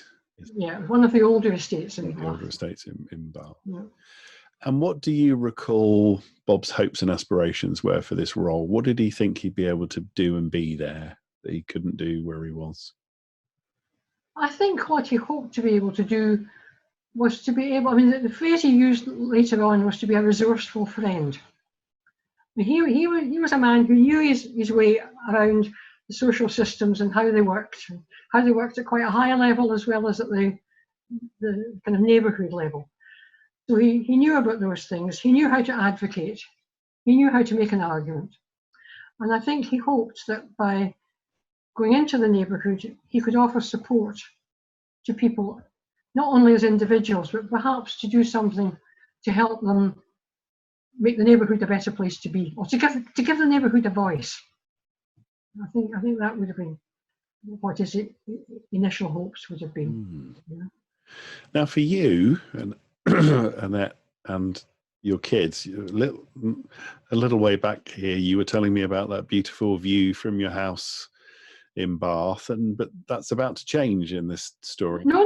I got the beautiful view in Bath. You got the beautiful view. So I got the lovely house. Yeah. I got the beautiful view. So you didn't move house again at this point? No, we moved from the small modern house to this Edwardian house. I see. With the lovely view. With the lovely view. Great. With this. Great. Yes. Great. And I understand, getting ready for today and research, that Bob saw his affluence and position as not being consistent with his Christian faith. Is that what? Well, I think he wanted to put his lifestyle where his mouth was. And how did that? What was it like, that transition, those early days?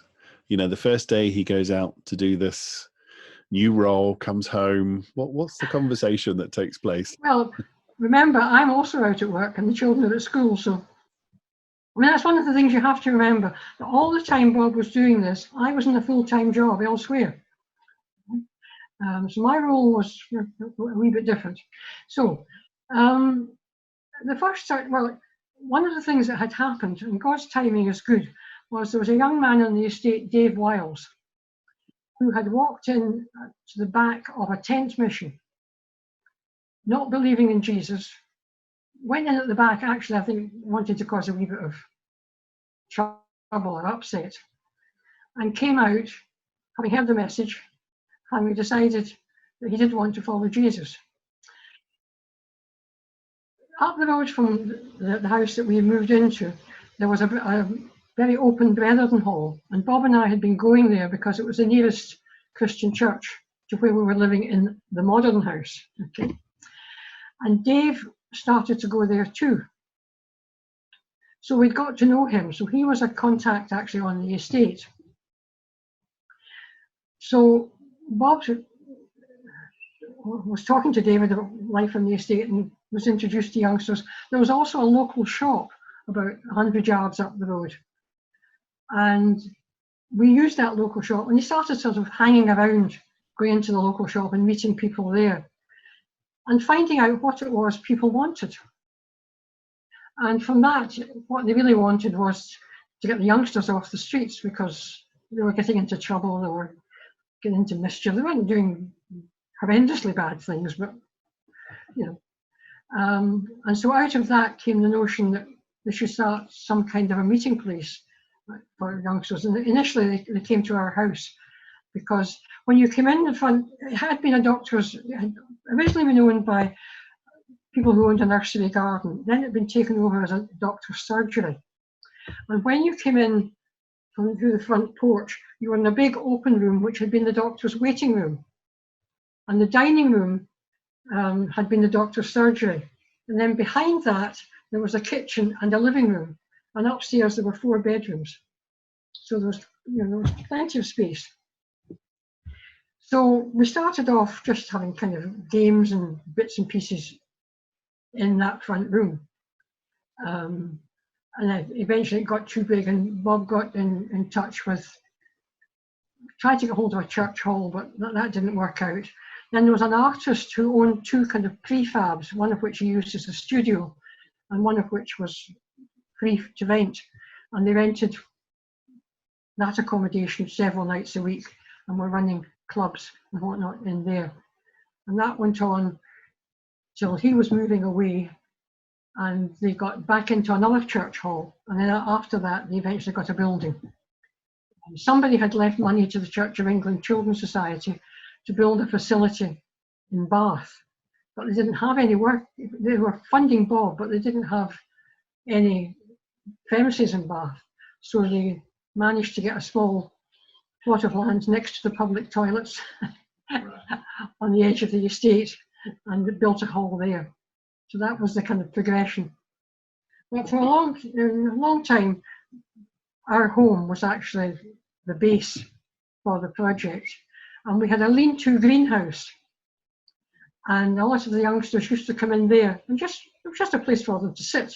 And they could come into the kitchen either we would make them tea or coffee, or latterly they would come in and make their own tea and coffee. And that was a very important place for them. And the parents were pleased because they were safe in there. They knew that if there were a dozen or so of them in there, that was fine. You know? So, well, if I can quote Bob before my next question for you, is a quote from Bob about you, about your family and families, and what it meant to be living there and doing this work on this council estate. He said, "I believe the family is the basic unit of society. Much of the work of our project is about preventing children having to leave their families, yet the family can be a false god. The family can be so protected that it loses some of the benefits of exposure to social problems. Happily, our children now at college agree with me. No hurt here." So it sounds like you were all in on this. I know you had your own demanding job, but as you tell me those anecdotes, your home's open, your heart and soul, you're in this endeavour together, yeah? Well, I was the janitor, sometimes the receptionist, cleaner, some confidant, occasional participation in some of the work, but doing wee bits and pieces here and there. Again, if you think about it, I'm lecturing in social work. I'm living. My home is the base for a social work project. How's that for street cred? Nobody can tell me I'm living in an ivory tower. So I've got an immediate bonus. Well, here's another quote from your husband on managerialist social workers and charity directors. He said, It now seems a strange socialism whose advocates themselves chased high salaries, accumulated valuable material possessions, and took jobs and residences which restricted their friendship circles to a similar affluent circle." Didn't pull his punches with his comments, did he, Bob? Yeah, well, he couldn't say that to me because his pals were coming in, his youngsters were coming in, and I think they saw me as their friend as well. One of them used to call me Mrs. Haggis. Mrs. Haggis. That's fantastic. I still get Christmas cards from him. But now for the children, I said to Ruth the other day there, what did you think about it now? And she said, well, I think I just accepted it was normal. That was the way you were. I know there were periods when there was one time when she told her dad that she thought he had more time for other children than he had for her. There was an incident where there was a man who was being pretty violent at the door. It was where she was doing her GCSEs, and you could see that her father was under threat. So there were pinch points, but it wasn't constant. David was more involved in the project because he was into sport. So he played cricket. He played football with them. In his school, there were more of the local lads who were at his school. Bath had single-sex schools. And the single-sex school that he went to had quite a lot of the boys from the estate there. But later, when Ruth applied to do a course in medicine, I'm sure being able to say what her background was stood her in good stead. Brilliant.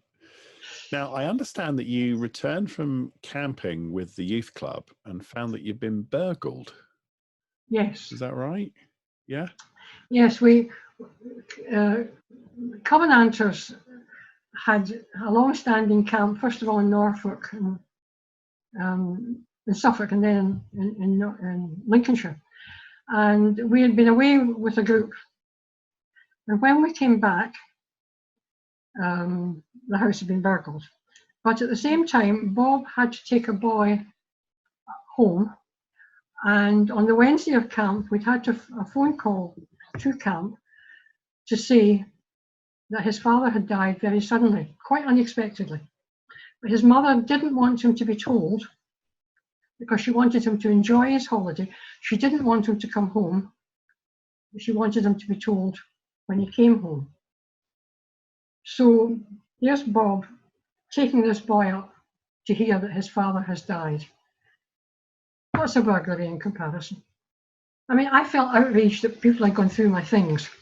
And one or two things, the television had gone, some jewelry had gone. one of which was a ring that my parents had given to me that had belonged to my mother. So there were things of sentimental value. But the death put that into complete perspective. Absolutely. It was a shock, but in a sense, you kind of had half expected something like that to happen all the time you were there, because you were amongst folk that, a lot of whom were rogues, and some people in another estate had got to know that we were going to be away. And the back door had a glass partition, and it was quite well hidden from the street, so they could get in there. And yeah.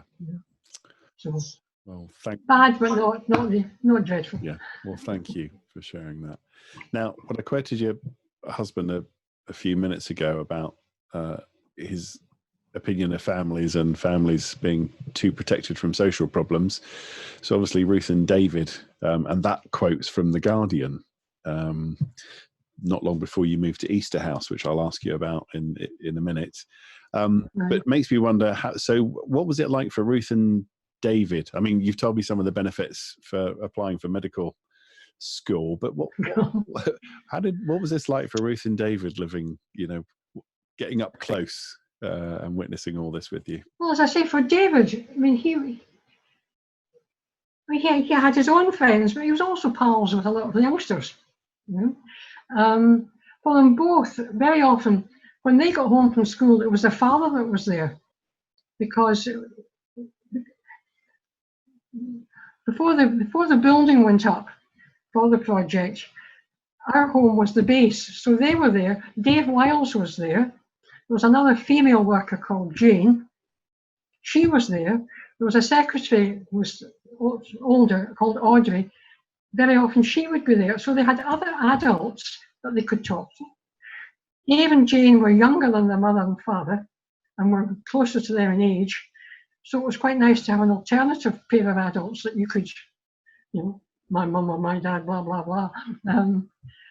Bob was out a lot in the evening, so perhaps they didn't see so much of him then. I was quite amused, actually, when Bob was with a celebratory service after we had buried him. David, before he got up to speak, suddenly put on this T-shirt.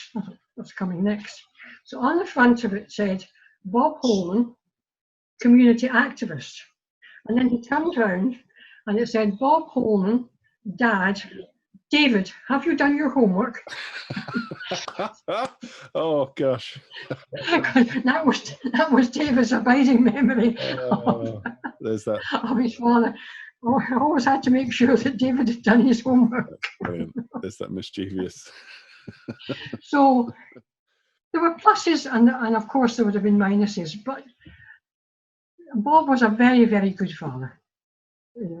He knew when to be lenient and he knew when to put his foot down. We came back from another camp once, and David had some money, and he'd gone and he'd bought one of these wee moped type bikes. He was old enough to do it. Bob marched him and the bike back to the man that had sold it to him. Wow. Take this back. You had no right to that. I don't think Bob and David had ever seen his father be so authoritarian before. Yeah. Oh my goodness. That's amazing. Thank you for sharing those anecdotes with us. So let me ask you about the move back to Scotland. What happened here? How did you decide to move to Glasgow? Well, Bob had always said from the start of the project that he wanted it to go over to be controlled by local people. On the way to that, he and Dave Wiles switched roles. Dave became the project leader and Bob became his assistant. And then gradually more and more people were helping and volunteering and doing things in the clubs, and Bob felt it was the right thing for him to do to move out. At that point, we weren't all that sure what the next step was, but it was the right thing to leave. That was confirmed because at that point, a note came through the door of my lovely, lovely house from somebody who says, if you're interested in thinking about selling your house, please will you get in touch with us? We would like to buy it. So we took that as confirmation that it was right to move, even though we didn't know what we were going to move to.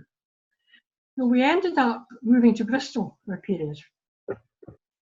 Bob was doing some part-time teaching, and I don't think he was doing work on a course for the Open University, or that may have come a bit later.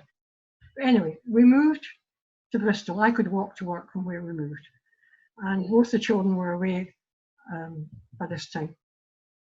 And we stayed in Bristol for 18 months, 2 years, and then we moved to Glasgow. While we were in Bristol, we talked about, well, maybe we could think about Glasgow. But because we'd had friends, we kept in touch with friends from church in Glasgow, we went up and stayed with them. And they had moved into Easterhouse and were doing some work there. And we went and we stayed with them. We also went to an exhibition at a museum called the People's Palace, which was about the regeneration of Easterhouse and what was being done in housing. So we went to another part of Easterhouse where the housing was being pulled down and refurbished and whatnot. And you could put £50 down and reserve one of these flats. So at that point, I was thinking of doing some research with a voluntary organisation at Bristol. So we thought, well, Bob could come up to Glasgow and start doing a bit of what he'd done at Bath, and we could move into one of these flats. So we put the £50 down on the flat and went back to Bristol and started to think a bit more about things. Then, remember, where you go, I will go? Yes. Well, while I was at Bristol, a colleague and I started up a post-experience course for people who'd worked with under fives. So playgroups, day nurseries, nursery school, you could come onto this course. It was a 1-year course. All you had to have was good experience, and the place that you worked for, you had to be prepared to back a project which was part of development. It wasn't something you did on the side. It was part of the way they wanted things to develop. So we had that, and we've been doing that for 2 or 3 years. Strathclyde in Glasgow was amalgamating its provision for under fives in education and in social work into something called the Pre-5 unit. They advertised in The Guardian a training officer, and I thought, that's something I could do. So I duly applied and got it. And we both moved up in due course. Brilliant. To Glasgow. There's a definite theme here. There's a definite theme. There's a definite guiding hand. There is indeed. Fantastic. So when we had to wait till the flat was all, had a new roof put on and all the rest of it. So we had a 3-bedroom, one few 3-bedroom flats, big kitchen, big living room in Easterhouse. It was a huge estate. I mean, it was about the same size as Perth, but no cinemas. Had the health centre came very late. It was a very small shopping centre. A lot of the shopping was done with vans travelling around the estate. A lot of drugs were sold via the vans that were travelling around. The ice cream vans were very often also suppliers of drugs. And so you're there, and you Bob founded the Family Action in. Well, what happened again? It was he'd got to know. He can't remember how he got to know. He got to know a Church of Scotland minister called Malcolm Cuthbertson, who lived just round the corner. His manse was actually occupied 2 of these converted flats. And Malcolm told the Salvation Army captain, Eric Buchanan, who was quite a character. So Eric appeared on our doorstep very shortly after we moved in. Very blunt, wasn't Scottish, but very direct. Give me your testimony, he said. Give me your testimony. So He would do that in cafes. Bob was sitting there cringing, give me your testimony. This man's a Christian, here is testimony. He would say, oh yes, oh yes. Anyway, Eric ran kind of clubs, but his youngsters came into the Salvation Army. So Bob helped him to run rather more orderly youth clubs in a hall which was sometimes used as a furniture store. I mean, health and safety, we will say nothing of that. But also very near us there was a parade of shops, all of which were occupied. And in one of these shops there was a small group of people who were squatting. There was a lady called Betty McPherson, and she was one of these matriarchal women, a very strong woman in Easterhouse. And she was very much in charge. And youngsters used to go in there as well, and Bob started to go in. And there was a table tennis table there, and he got street cred because he could beat all the youngsters at table tennis. That was his passport in. And through that small group, and him being their resourceful friend, they were able to start thinking about what they would like to do. Started off in this wee shop, moved to do a bit more in the Salvation Army. And then there were some flats where there had been a lot of drug deaths. There were 6 flats. And people didn't want to move into them because they were just known as druggy flats. But the council let them have a bottom flat for rent. And so they moved in there and again expanded a wee bit more.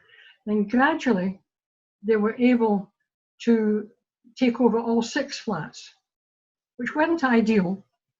They couldn't run, for instance, playgroups very easily because the layout wasn't suitable. That sort of thing, the things about toilets and all the rest of it. But it did mean that they could expand, and they had more youth clubs and parents groups and that sort of thing.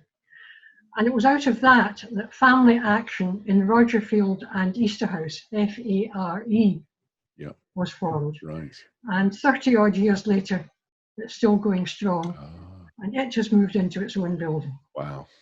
Which is much bigger, purpose built. Brilliant. Now, Bob wonderfully described his own role as being a resourceful friend. And I've got a quote from him here. "I'm not a social worker. I can't have your children taken into care. I'm not an ordinary friend. A friend can reject you. And I've got certain skills." And I must admit, I don't know if you know the film. There's a Liam Neeson film called Taken, and there's a notable line in it when he says, "I have a very certain set of skills." That's in the, what were they? And I was so redolent of that. I imagine this tall, enigmatic man. "I'm not a social worker. I can't have your children taken into care. I'm not on a review, but I have a very special set of skills." I love it.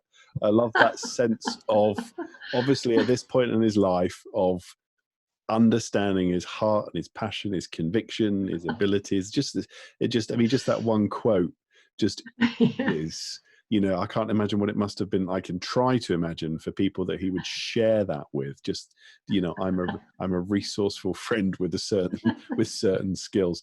And I understood he filled in benefit forms, spoke at people's tribunals for them, found them money for new washing machines. Go for children's hearings, act as an advocate. Hearings, yeah. And what was he like at this point doing all of? Well, the other thing Bob could do was he had credibility with trust funds. He could get money from charities. Oh, yeah. Because he had a good reputation, and he was, at the same time he was doing all this stuff, he was writing articles. He was writing to newspapers. He was putting forward the case for inequality, for the need for a voice for people who didn't have a voice. So all that fed in, and over a period of time, of course, people recognised that. And the other thing I think that has been a mark of FARE, it always does what it says on the tin. If you give FARE money, it will do what you give it the money for, and it will produce the goods. So it's got a very, very good reputation. I mean, it's spread out beyond Easterhouse now, but we can come to that later. But so I think that set of skills, especially being able to get money initially, was very, very important. And his other skill was his skill in making relationships with people. Later on, when Bob kind of stood back, another man who's in our church, Ian Montague, took over, and Ian had the right set of skills. I mean, he can make relationships, no point, but Ian was more of an entrepreneur than Bob was. But to get things started off, people trusted Bob and trusted him quickly. They could see he was genuine and didn't want to exploit them. So if I may, when I was asking you about what it was like, because you talked about Bob inching towards suggesting maybe resigning his professorship and moving and doing this, and the phrase that you used with me, you were worried about his influence, you said, but you also said, you know, and is he going to be, you know, you wanted to make sure he was happy, you know, you thought he might be happy doing this. So at this point, so, you know, late 1980s, and this is all happening, and Bob is a resourceful friend. What was it like to look, if you can recall, looking back on those 10 years, you know, from making that decision to where he arrived 10 years later, where was his influence that you said you'd been worried about, and how happy was he? I mean, he definitely had influence. Yeah. I mean, through articles, books, the letters, you'd be invited to do this, you'd be invited to go and speak here, etc., there, etc., etc., etc. So the influence of anything only increased because he was uniting academic facts with lived experiences of other people, and he was giving people, you know, a voice. So, if anything, his influence, I think, became stronger. So, God knew what he was doing. And he was happy. Yes, he was happy. And if you've got somebody who's unhappy, they're not going to do the job well.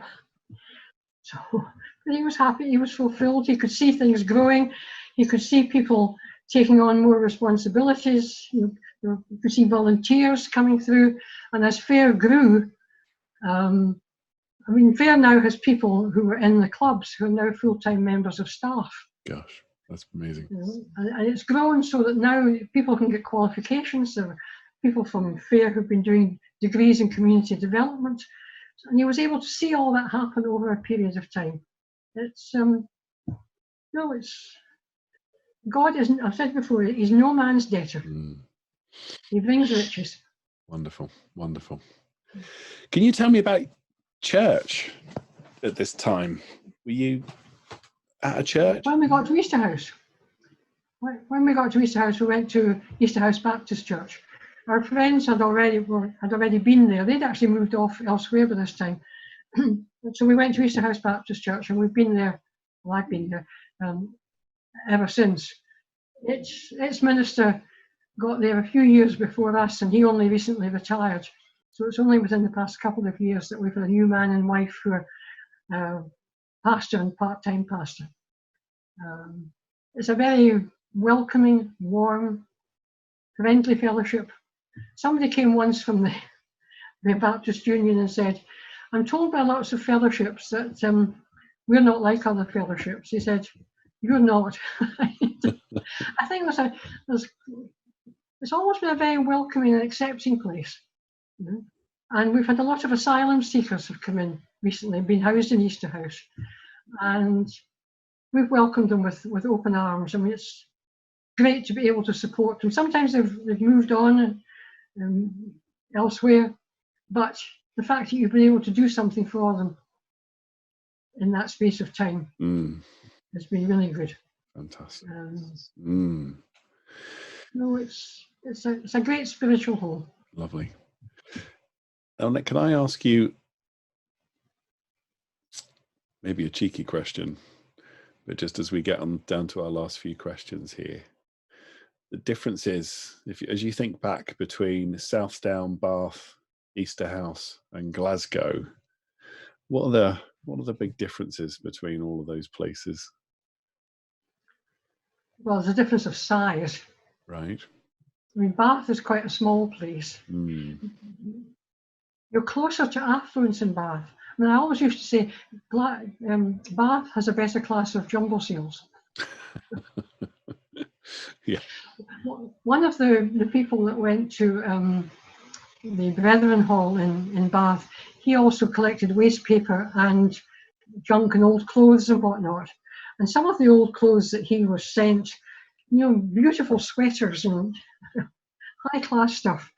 His children were always very well dressed, I can tell you. So there was that side to things. Jobs, I think, were more, there wasn't the same scale of unemployment in Bath as there was in Easterhouse. Lots of low-paid jobs because of a lot of the tourist industry didn't pay all that well. But you tended to find that if somebody was unemployed, they'd be part of a network where there were people who were employed. Whereas in Easterhouse, you could be part of a network where nobody in your immediate family was employed and hadn't been for some time. I mean, heavy industry really hit a lot of people in Easterhouse and the docks were closed as well. So if you were commuting in to a job in heavy industry in Glasgow, and that went in the 80s, nothing replaced it. The housing was in much worse state in Glasgow, I think. So yes, I think it was not networks, the availability of jobs, the scale. I remember having a student in Bristol who had been working as a social worker in Glasgow and was sent, it was actually an estate in Bristol, and he was told this was a very, very deprived family. And he came back and he was talking to me. He said, you know, they had carpets on the floor. He said, in Glasgow, I never met people even with linoleum on the floor. That's brilliant. I can imagine that. Oh gosh, thank you. Yeah, thank you. So you've already talked about some of the achievements of Fair in Easterhouse, but what are the other ones that you can recall that you take? Oh, Fair's achievements. Delight in them, but some of the other ones you can. Where do I start? Where do I start? It's got expertise in community development because it's given the community a voice. It's got expertise in employability. It now has the capacity with local people able to train folk in what in England it would be known as NVQ courses. Here it's known as SVQ. So to help people become employed, they might help them with the courses in first aid or health and safety or manual handling and that kind of thing. Fair can provide that. In fact, Fair provided the first aid course for our church recently, and that was a joy to be able to do that. It was certainly the first, it may still be the only centre in Scotland. The church, Duke of Edinburgh's award is usually done under an umbrella organisation. Fair can offer the Bronze Award under its own steam, and it was the first in Scotland to be able to do that. It's got workers going into schools as family support workers. It's got old people's art classes. But just before lockdown and everything, it had started to explore and to set up a day nursery, which was going to be a part outdoor day nursery, part indoor, because it had managed to partner with a local school and get access through the local council to some land. It has homework clubs where they also provide a meal for some children whose families are in real difficulties, so the children get a good meal. It's got supports going on in a whole range of secondary and primary schools to help learning. Youth clubs all over the place, beyond Easterhouse and such like. It's had music clubs, photography clubs, children producing their own magazine. It now has 50 people who are actually working. Not all of them paid, some are volunteers, some are sessional, but 50 people working, 90% of whom still live in the area. So in terms of transforming people's ideas of what can be done, it's had a tremendous influence. It's been able to get long-term grants from an organisation called Inspiring Scotland, able to get a 7-year grant because it delivers what it says it will do. I can't tell you how proud I am of those folk. I really am. You could sing their praises from the rooftops. They're a great bunch of folk. See it. You're positively glowing with the joy of it. It's wonderful. It is joyous. Yeah. It's absolutely joyous. You know, when you hear of a youngster that was slashed and was known as a hooligan, and you hear of him going into the police college at Tullyallen to help train police officers. Amazing.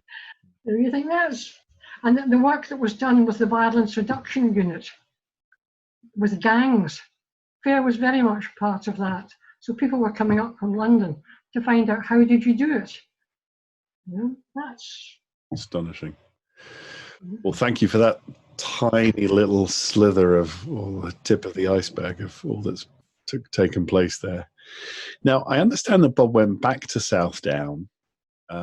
He had a book about kids at the door, and so these are young people. He approached 88 young people and revisited who'd come through your house and that youth group. And he managed to track down 51 people to follow up all these years later and see what happened to them. 35 men, 16 women. And I just wanted to mention some of the results that Bob wrote up. So obviously 7 had died, 51 responded, 28 were still living in the Southdown area and 14 in Bath area. Only 2 people were over 100 miles away. 28 were in council properties, 2 in rented flats, and 21 were owner occupiers. The majority were in regular work, and women often part-time work with childcare. They expressed satisfaction with their work. Their jobs ranged from senior management, supervisory, skilled jobs, 6 people in welfare jobs, 1 self-employed, 26 in jobs that need less training. I mean, that's amazing to see. 12 men have been convicted of offences as an adult, 5 for minor matters. 7 had a marked relationship with criminality. 3 were in serious debt, and some of the others had some obvious financial struggles, but weren't as badly affected as their peers in the 80s. 15, 10 men and 5 women had gone through breakups from partners. And when the group were asked to rate themselves on a 3-point scale between happy and unhappy, 38 considered themselves happy, 13 average, and none said that they were unhappy.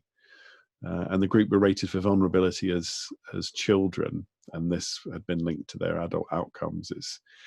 So the outcome of this book seems to be, and this is not my area of research, but it does seem to be, and for what Bob wrote up, was this, that most of these young people did not live up to the gloomy expectations that would have been predicted for them as vulnerable children. That's right. Yeah. And sometimes it was just quite small things that might have, made a difference. Actually getting them to school. Well, there was one lad who was very unconfident about reading, and I spent a wee bit of time with him, just giving him the confidence. Yes, you can do it. He ended up managing a supermarket. Another one is a director of a company. Could very easily have gone the wrong way and ended up in prison, and had a very long history of prison. There was amazing. There was just so many people, I think, really made a success of their life against the odds. Very inspiring. And the chap that became a supermarket manager, he said to me some time ago, he said, when I had awkward staff, he said, I used to think how Bob and Dave handled us in the youth clubs, and I would apply those lessons. What a legacy. So it's wee things like that I think can make a whole difference to the quality of somebody's life, because they've got an alternative to think about than perhaps what they knew when they themselves were children. Yeah. They've got the resources from the resourceful friends. I just said, what a legacy, because I understand Bob said at one point he didn't want an autobiography because what had been achieved and the effect on That's right. young people. If I've achieved anything, Yeah, you say I've felt seen in the lives of others rather than me. They're the autobiographies. And he did achieve. Mm. I mean, he wasn't a man that looked for honours and whatnot. He turned down an honour, in fact, because it wasn't compatible with his beliefs. Okay. But he did accept academic honours. Right. Yeah. Because that was from his peers. So he ended up with about 6 honorary degrees. Wow. So his peers knew what he was worth, but the British Empire didn't. A man true to his convictions. Good. Absolutely true. Yeah. I wish I could have met him. Now, in time, I wish you could too. You'd have got on very well together. I think I would have liked him very, very much. As I say, I grew up in public, on a council estate, and there, but for the grace of God and the story, my own personal story, the church and rescuing me, and faith putting me on a different trajectory than some of my peers. I would have loved to have had someone like him in my life, and I'm sure if I met him, we'd have many points of connection for what it was like growing up on a council estate in Luton. What a wonderful man. I think back again to Bob. There was that primary school teacher that really believed he could do better than he was doing. When he went into Covenanters, there were 2 adults there who I think gave him a different kind of perspective. He had a friend, Laurie, who was a very good youth worker, who invited him in. So there were people in Bob's life who really helped him on his way. And I think because Bob had struggled a lot with school and things like that when he was young, he knew from the inside what a lot of these youngsters were feeling. And I think that can make a tremendous difference. I know, but I only know from my head. I don't know from the inside what people are going through. But Bob did. Brilliant. Now, in time, Bob was able to step back from the industry and effort and the things he's set up with FAIR, and he's obviously a very empowering and likes to. I can see the story here. Once things likes to give away and release and knew how to do that. What did he end up doing as he started handing over things day to day to other people? Well, he retired back to. Well, we moved actually from Easterhouse, and we were helping to look after our grandchildren. I was still working a lot full time when we first moved, so he did more of that. And we moved to a council estate in what an ex-council house near where our daughter now lives. And her and her husband were out at work, so we took that over. But he then got much more into writing. And he was very interested in this Christian Socialism. So the first book that he wrote books about the project and equality and whatnot, but then he's into biographies, and he first wrote one about George Lansbury, who was leader of the Labour Party in the 1930s. Good old George, he was known as. So George Lansbury occupied our house for quite some time.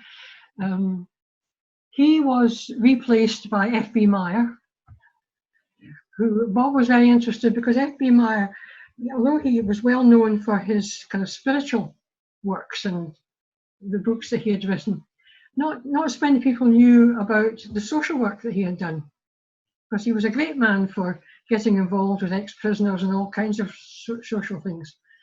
And Bob wrote a biography of him and was fortunate at one conference he was at to meet Steve Chalk, who of course had a lot of F.B. Meyer's papers in the church that he was pastoring at that time. So that link was made, and that helped Bob a great deal.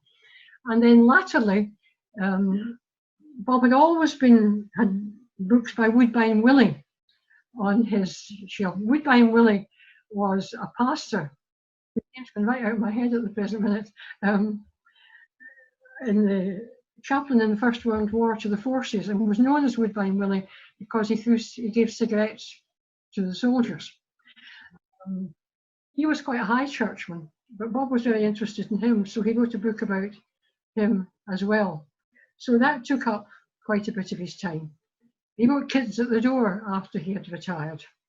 And then he became ill. He got, first of all, he got Hodgkin's lymphoma, and then latterly he got motor neuron disease. And that was such a cruel thing for a man who had been a public speaker and who had written books. He could no longer write. He really lost the power of speech.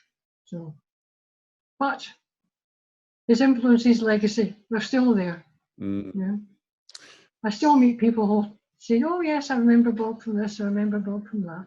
Yeah. People I've never met before will say, "Oh yes, I remember." Yeah. Tell me about that. So.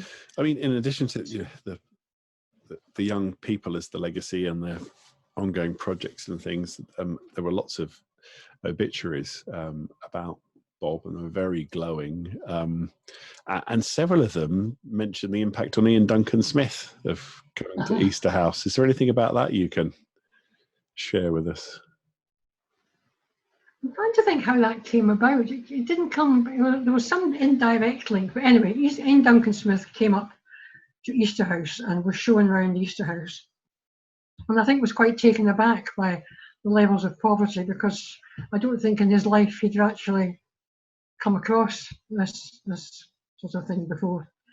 And I think out of that visit came the Centre for Social Justice, which he set up some time later. And in fact, Bob got involved in at least one of the working parties, the one that he set up on asylum seekers. Bob got involved with that. I think in the end, Bob felt a bit let down, or let's put it this way. I think Ian Duncan Smith's long-term instincts overtook some of the shorter term. I think he was influenced very much by Catholic social teaching, because he was quite a very strong Catholic. And I think a lot of what he has done is underpinned by that. But I think his economic beliefs sometimes overlie it to an extent that it works against really giving a voice to those who are poor. Yeah. Yeah. In the end, Bob was disappointed by him. But he wouldn't speak out against him, because a lot of what Ian Duncan Smith did was, in his eyes, okay. Yeah. Yeah, the Centre for Social Justice has been very, I didn't, until getting ready for the interview with you, realise, I mean, I know about it because of different friends of mine, of my generation, who have done academic research in faith and public policy, and the influence it's had on them. And there is a photo of Ian Duncan Smith on the Centre for Social Justice website of him standing on a council estate. I'm not sure where it is. Is he looking up at a window? Yes, he is. Is it? Yeah, it's Easterhouse. That is Easterhouse. I'm looking. Yes. I'm looking at it. Yes, and one of the residents is telling him what he thinks. There's a Glaswegian answering back up there. Okay, yeah, puts that image in context for me. But thank you. Another ongoing, inspiration and legacy. Yeah. Yeah. Now let me ask you, what were Bob's proudest moments, if he was ever proud of things, in the right way, in a sense of taking satisfaction? People always used to say what a humble man Bob was, and he was humble, very humble. What was his proud? Well, I think that quote about if it was seen in the lives of others, I think when he saw people making good use of their lives, seeing them take control of their lives, seeing them overcome obstacles in their lives, that for him was the real achievements. I mean, he was very pleased when his books got published, because he always enjoyed writing, and that for him was an achievement, but it was the achievement in the lives of other people that really counted for Bob. Amazing. Yeah. Amazing. Now, last couple of questions for you, Annette. So looking back as a trained social worker, what things do you think should change in modern training? Do you think you can comment on that? I can't comment on modern training because I've been away from training for a long time. Sometimes when I'm talking to ex-social workers from my generation, we say, would we go into social work now? Because they seem so overwhelmed with child abuse. And the whole notion of preventive work doesn't seem to be going on, and community development. When we first moved to Easterhouse, social work was based in a whole lot of community flats. The flats might have a washing machine, whereas her mother didn't have a washing machine. She could come in and wash her clothes. And the social workers got to know people. They would meet them in the street. There would be informal conversations. Now it's all centralised in an office. And people seem to be continually doing assessments on computers. And maybe that's a bit unfair. So I would like to see a return to much more localised social work and much more preventive social work. And many more projects like FAIR, which maybe aren't direct social work, but do such a lot to keep people away from social workers and maybe enabling them to do a bit more with the folk who've got severe mental health problems or problems with child rearing or severe delinquency problems. Because I think a lot of people don't need social work until it's almost too late. Problems become far too entrenched. What is important is that social work must never lose a good value base. Mm-hmm. That's the most important thing, I think. If you lose your values, if you lose that, then and let them be overtaken by managerial concerns, you're done for. Mm. Gosh, that's a whole topic we could unpack. There's a whole other type of interview we could have done. So, Annette, my last question for you today.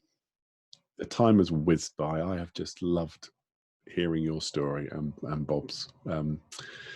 I'm imagine the different people that will listen to this, and I imagine maybe a young couple listening to this, maybe a couple of Christian faith thinking about their careers, future, life, and who are maybe being stirred up to step out in faith in Christian community work, like you and Bob did for another generation. What tips would you give to anyone who's, or not just a couple, but people stirred by your story, who want to take some risks? I think I'd have to listen, first of all, to a lot more of theirs. I don't think you've got. I think if you're going to give people tips and advice, you've got to understand what it is they want advice about, or in what way something is a problem to them. Because what might seem to be a problem to me in one way might not be the same thing to you. So I really need to sit and listen to them before I would dare to offer them anything that was very particular. Because I would have to say to them, look, are you both going in together as workers? Because what worked for Bob and I wasn't like that. As I say, I was the janitor, the cleaner, the behind the scenes person. If you like, Bob and I were playing a game of tennis. We're in a tennis team. But I was much more like the coach or the physiotherapist that sits on the bench. His team were sometimes playing singles, sometimes playing doubles. It might mean playing around the table tennis, I don't know. But what kind of team do you envisage yourself being in? I think again, it comes back to values. What are your values? What are you hoping you'll be able to achieve? Are you hoping to do it with other people? Are you hoping to do it by yourselves? What strengths do you have? What weaknesses do you have? So the tips would have to come much further down the road, I think, and might have to not come from somebody like me, but come from somebody who's actually doing it right now. But believe, if you're going into a deprived area, don't go in thinking you know more than the experts, because the experts are already living there. They know more about it than you do. You might have certain skills, like Bob had, but they know more about what it's like to be in their community.